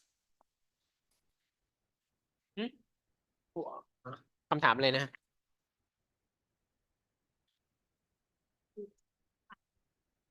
ใช้เมื่อมี equality constraint ที่ก็คือไอ้ที่สิ่งที่ subject to นี่ไง มันมีแค่เหมือนมีแค่สมการเดียวคือไม่พอกับการ ไม่คำถามคือ โอเค ปิดอันนี้ไม่มี equality constraint โตได้ไหมได้สิทำไมไม่ได้ล่ะมินิมัลนี่ก็หา extreme point ไงใช่ไหม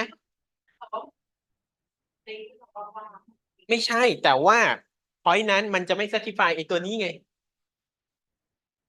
โอเคไหม พวกแบบนี้พวกแบบแค่หาสูตรแบบ feasible region กำหนด feasible region แค่นี้อันนี้เข้าใจ ถ้า พอมันมีอันนี้ปุ๊บ condition เดิมใช้ไม่ได้ เหตุผลเพราะ condition เดิมอ่ะมันไม่มีตัวไหนกำหนดเลยว่ามันต้องสอดคล้องกับอันนี้ถูกไหมจากโกเบียนเป็นศูนย์แล้วไงอ่ะมันไม่ได้บอกว่าที่จากโกเบียนเป็นศูนย์แล้วไอ้ตัวนี้จะ satisfy นี่อือฮึ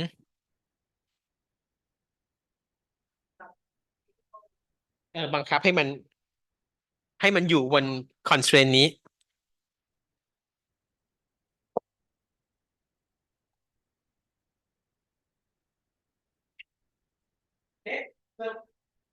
so so once you derive on these three conditions you see that we have three variables and three conditions, right? Now we can solve the problem. It becomes system of equation and you can solve it. Using any tools, I don't know, but I cannot solve it. It's not linear. It's not easy to solve, right? But degree freedom is already zero. If you know, wow, you can use any root finding solver to solve it. Okay. Yeah. Our task already finished. We formulate that problem. Then the next task is solve it. Okay.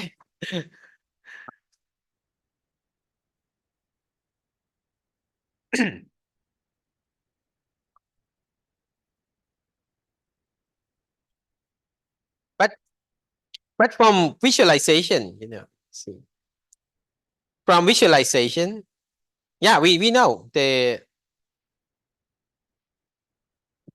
result, right? But this one is okay because we're working with 2-dimension only. Yes, we work on 3-dimensional. I mean, 3 this variable, it's impossible to visualize it.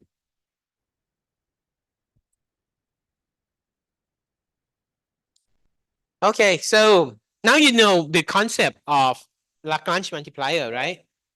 How we apply Lagrange method of Lagrange multiplier to solve the constraint optimization problem. But that constraint must be equality constraint only. Okay. And I have few slides here. You can read by yourself. It's a definition. I mean why is it? No, not this one. Sorry. Yeah, the meaning, interpretation of the Lagrange multiplier. What is the physical meaning of Lagrange multiplier? Okay. You can, well, you can read it your pace to understand it. All right, so I'm going to skip this because later you can read it by yourself. If you have any question, you can ask me later. All right, so now we move to inequality constraint. The equality constraint must be treated differently from equality constraint. Why? What is the difference between equality and inequality constraint? The equality constraint always binding, right? Always binding mean that the solution must be on that function always, right? However, in case of inequality constraint, we don't know. Maybe this constraint is not active. This inequality constraint is not active, right? If it's not active, then these signs lesser or equal becomes lesser, which is not involved in the in the objective function anymore, right? It does not define the optimum point. But if it's active, if it's binding, this relation becomes equal. That means it becomes an equality constraint, right? Okay. So we don't know actually. Yeah. We don't know beforehand that this constraint is active or not. Okay. So how we can solve this problem? The first technique is we can convert this inequality constraint to equality constraint by adding slack variable. Yj is slack variable. So once we add slack variable, okay, and it must be non-negative, right? Because this is lesser or equal, we cannot add negative value there. So gx plus yj square render this expression to equation, okay, become 0, right? Because you see that this is always lesser or equal, right? So if you add a small, no, maybe not small, a positive number there at the left hand side, this relationship becomes equal, okay? So we render the inequality to equality constraints. And once you have equality constraint, you know how to do it, right? You can use Lagrange multiplier to solve the problem.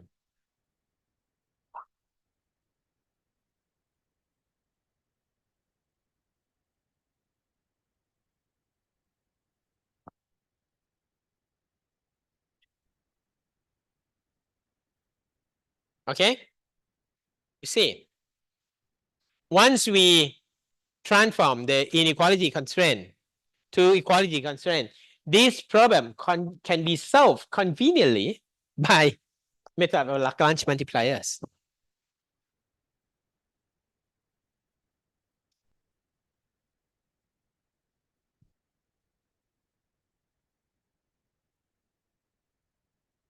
By saying conveniently solve, it doesn't mean it's easy to solve. Okay, so I recommend other techniques. This technique called Kuhn-Tucker conditions. Okay, sometimes you say, well, not KT, it's a KKT, Courage-Kuhn-Tucker conditions. Okay, the same thing. Okay, so for this one, it's more or less similar to Lagrange multiplier, but we need extra condition to handle the inequality constraint. Okay, we formulate the what's it, necessary condition this way. You see that look very similar to Lagrange multiplier, right? Okay, so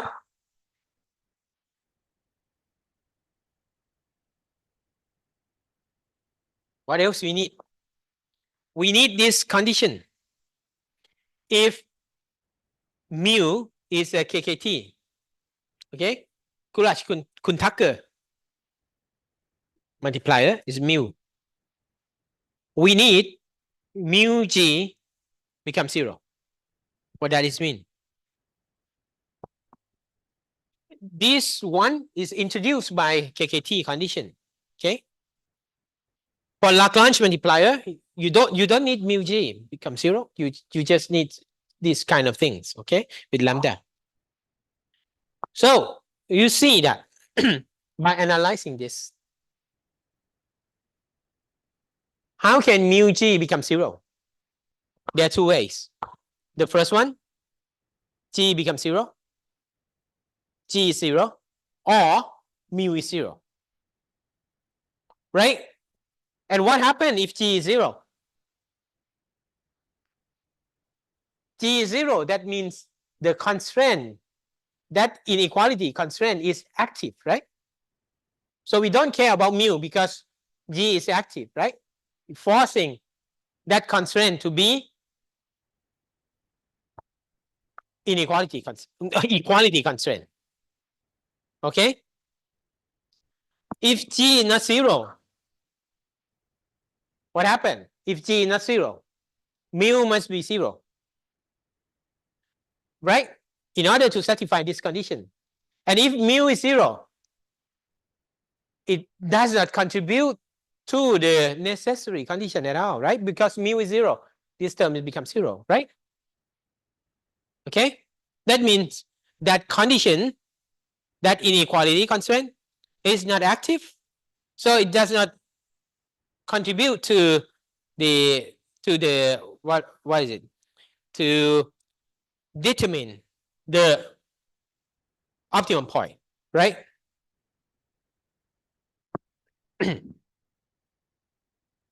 Okay? So now you know the trick, the KKT condition. We're going to apply all these things to the example, to the problem. I show you here. This is inequality constraint. We have only one inequality constraint. Okay? We want to maximize the objective function, which is minus x squared minus y squared.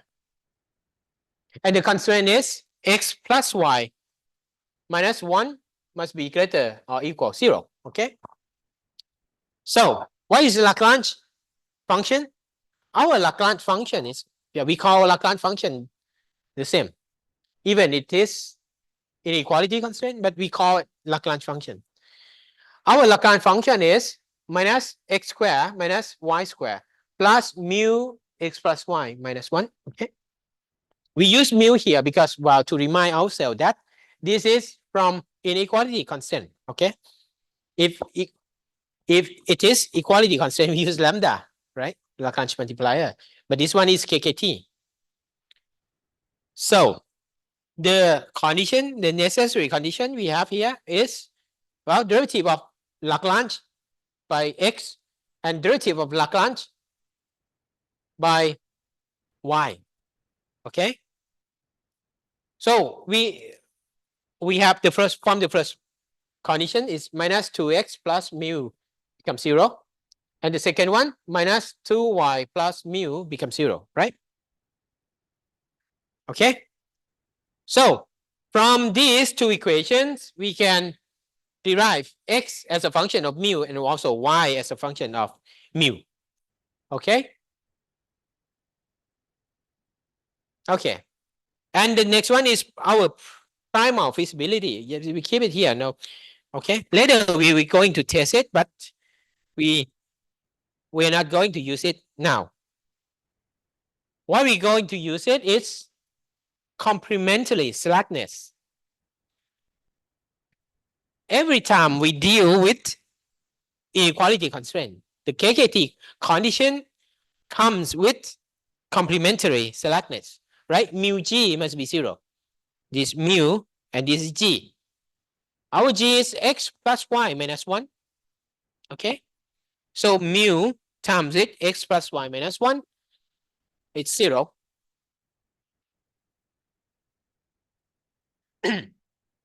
Okay. So by analyze this complementary slackness, we have two ways.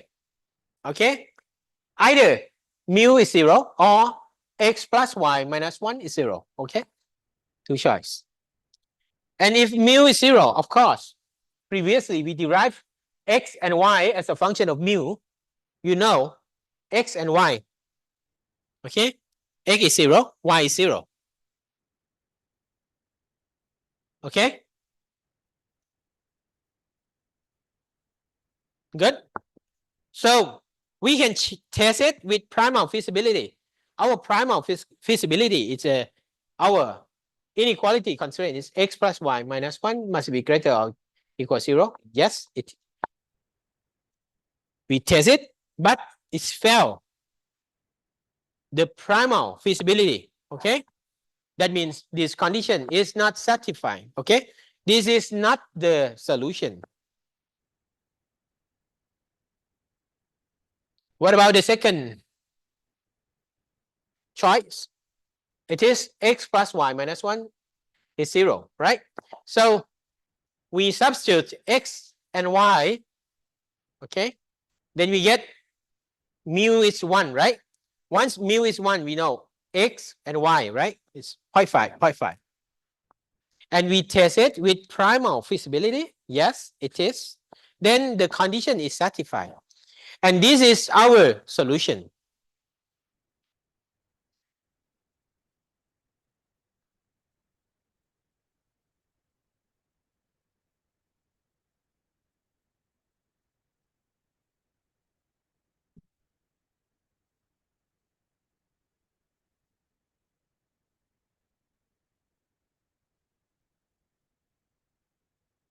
Okay, so for this problem, of course, you can visualize it using GeoGebra. Okay.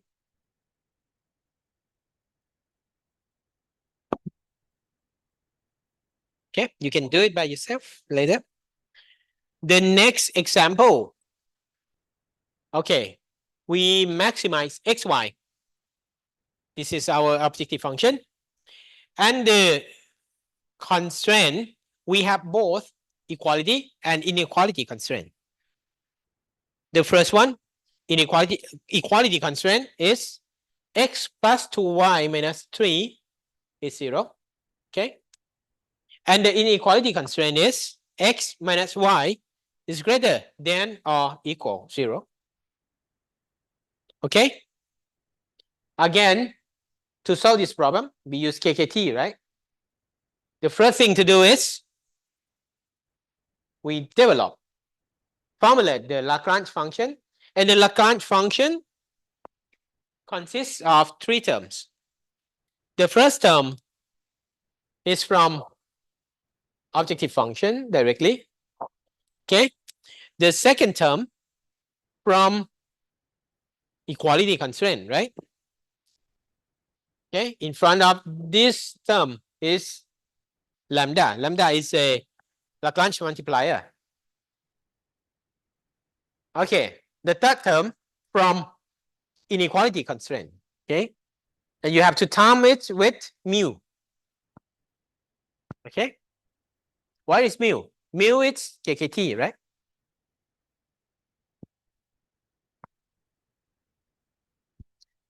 Okay, so for stationary, the necessary condition is we find the derivative, partial derivative, respect to x, okay? And the second one is derivative of Lagrange respect to y, okay? So we get, what do we get? Y plus lambda. Right, lambda, okay? Other term becomes 0, right? Plus mu, okay? And so we rearrange this one. We get y is minus lambda minus mu, okay? And the second necessary condition is x plus 2 lambda minus mu, it's 0. Okay? So we rearrange it to obtain x. X is minus 2 lambda plus mu.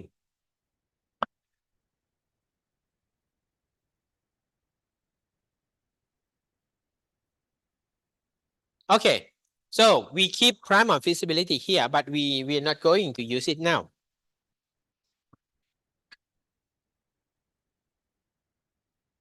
And of course, to our feasibility, mu must be greater than or equal 0. And we analyze the complementary slackness. Complementary slackness is mu g, right? Mu g must be 0. So our g is x minus y. Is it correct? Right. X minus y. So mu times with x minus y must be 0. Okay. So mu can be 0 or x minus y is 0. Okay. If mu is 0, then how to solve it? Come on. Yeah, mu is 0. You see, y is minus lambda. Here, x is minus 2 lambda, right? And we have equality constraint, one equality constraint here. So we have x, y is a function of lambda, x is function of lambda. We substitute it. So we have one variable, which is lambda, right? So we can solve for lambda. And once we obtain lambda, we substitute lambda here and mu here back. We obtain y and x.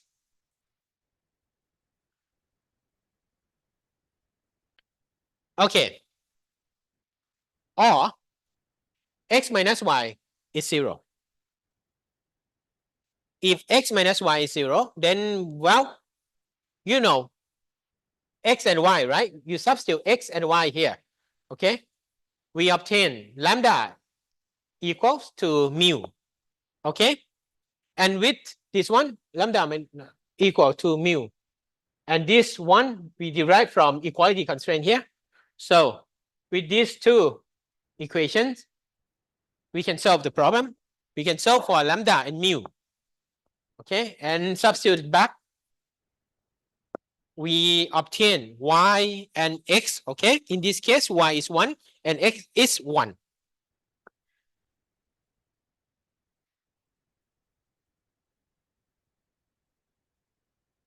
Okay, so two choice, right? We have 2 points. We have to test for primal feasibility. Okay, and both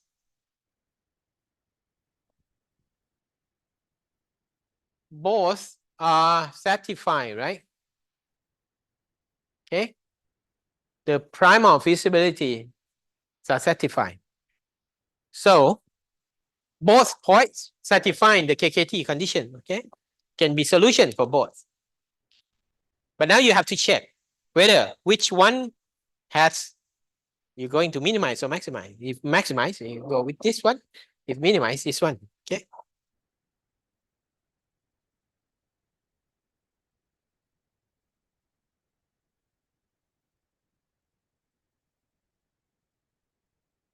Okay, this is how you can visualize it by yourself. This one.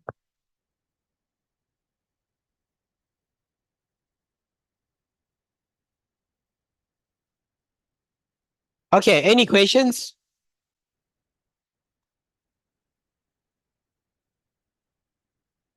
We still have one topic left. It's convexity. But convexity is quite simple. Yes. Example 1. Yes.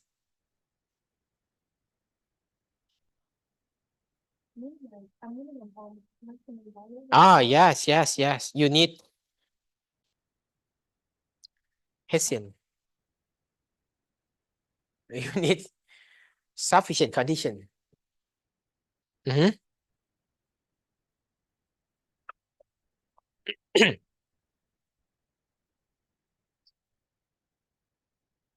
Because the necessary condition only tell the, what's it?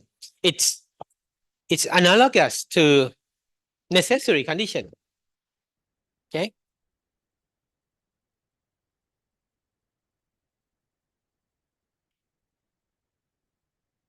Okay. The next one is convexity. Okay. So from this topic, you will learn the beauty of convexity. Okay. Actually, the convexity is fascinating mathematical concept. It's convex, of course. Do you know the convex and concave? Convex is it's what about concave? Concave is different way. So convexity is a property of set points. Okay, where if you have set one set, then you choose any 2 points in that set, and you draw a line between 2 selected points. All the points in that line belong to the original set always. Okay, that set it's called convex set. Okay, and if there are even only 2 points that you draw a line, and part of the line violates that set, that means part of the lines is out of the original set, we call it concave set or non-convex set. Okay. So convexity is fundamental concept for optimization. Okay. So if we later you will learn more why we need the property of convexity first. For example, this one, this is a, it should be, you can draw a line here, or it can be a circle. On this set, you choose any 2 points in this set and draw a line. You see that line belong to the set. Okay. But on the right hand side is non-convex set. You see this area. If you choose this point and this point, you see, if we draw a line, part of this line, okay, a point in this line do not belong to that set anymore, right? So it is non-convex set.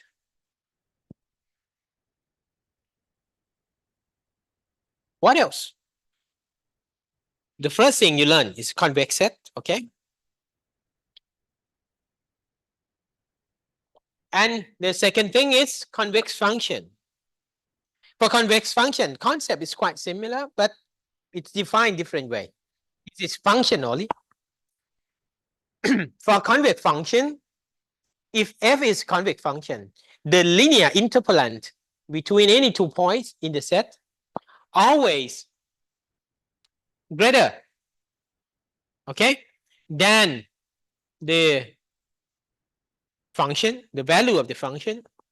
Okay. So we call this set, this function, sorry, not set, this function is a convex function. Okay.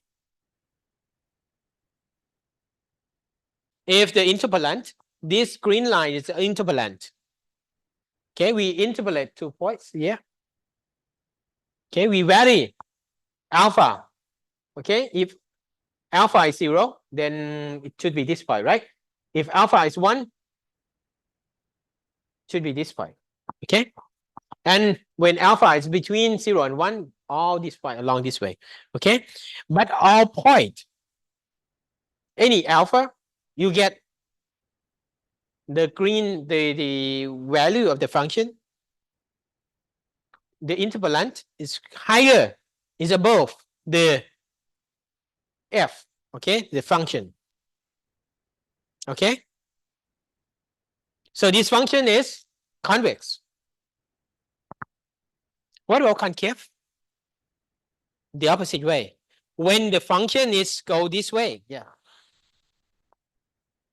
Okay.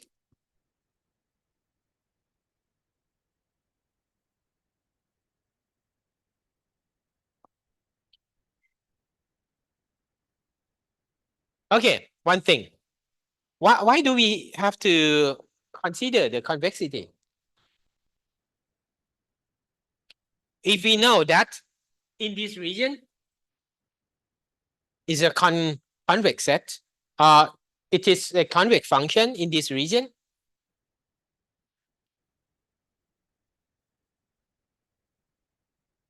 What do we know?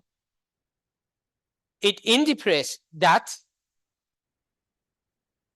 in this region we have only one, it's a monotonic, okay? If we define this region as a convex function, we can have only one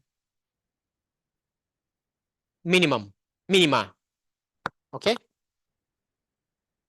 We cannot have both minimum or maximum in that region. Okay?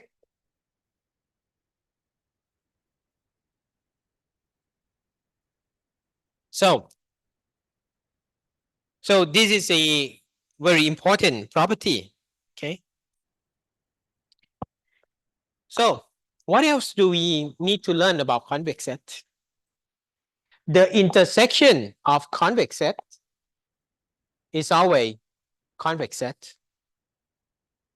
That means, well, if you define one region as a convex set and another region also convex set, the intersect of them must be convex set, not union, just intersect. Okay, and also, well, we have a property on a convex combination also. And the last one is the convex hull. The convex hull, what is the convex hull? Convex hull is a set, no matter the original set is non-convex, but if we take convex hull, it becomes convex. Okay, the smallest convex set that can contain the set we consider. Okay, we call it convex hull.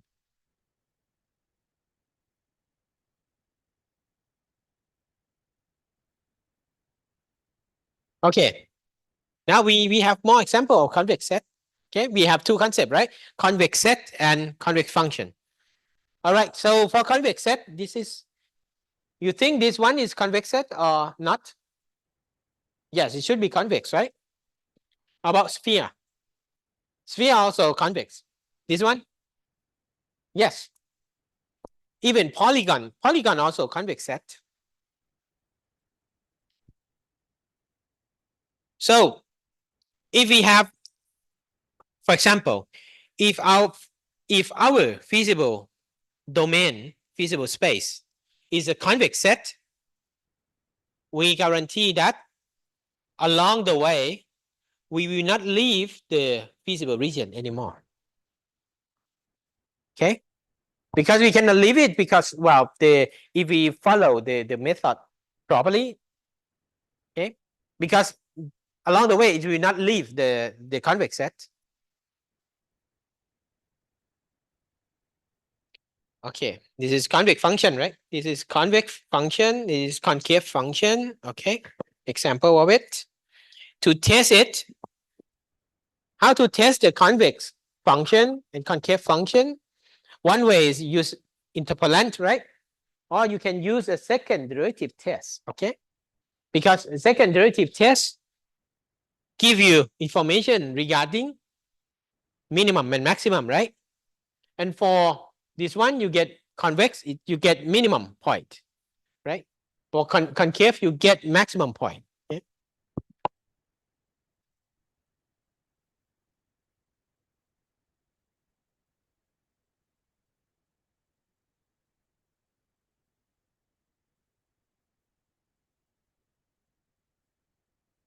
And one important thing is the optimization problem is called convex programming.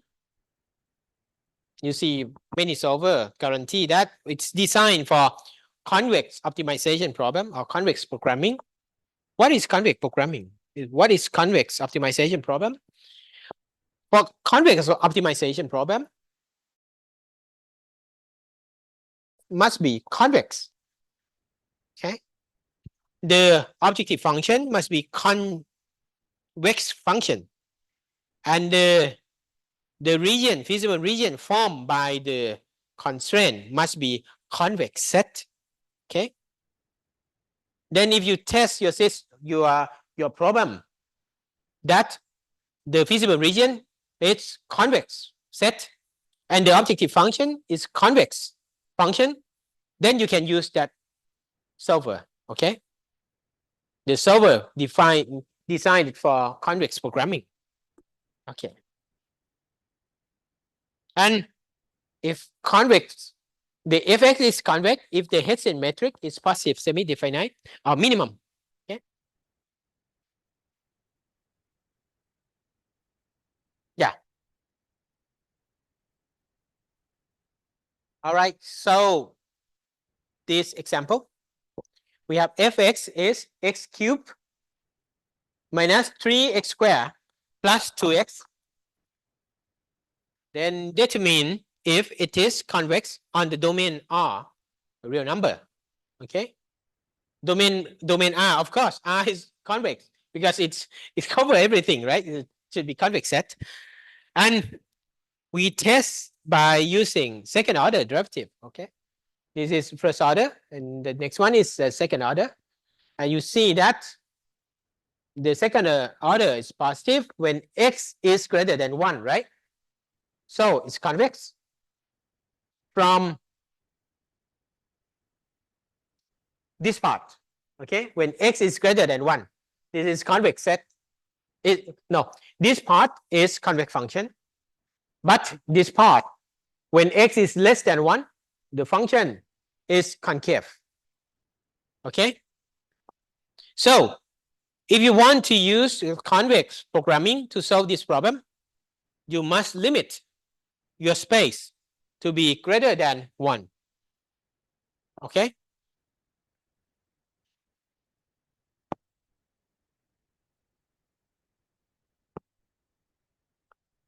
Okay.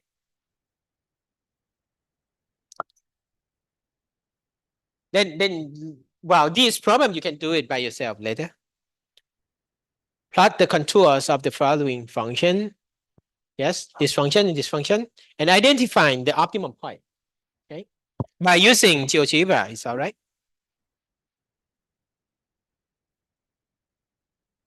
And the next one is solve the following problem.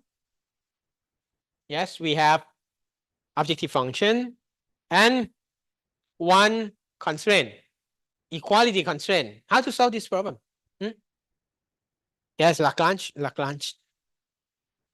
Using Lagrange.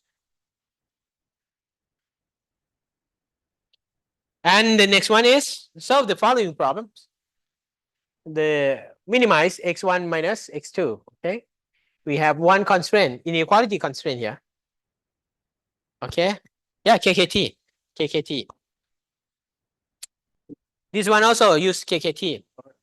Okay, solve this subject to this constraint. Okay, so finish. No, we have more. Yeah, this one you have multiple KKT, of course. Yeah, and it's quite difficult for this one. It's quite difficult.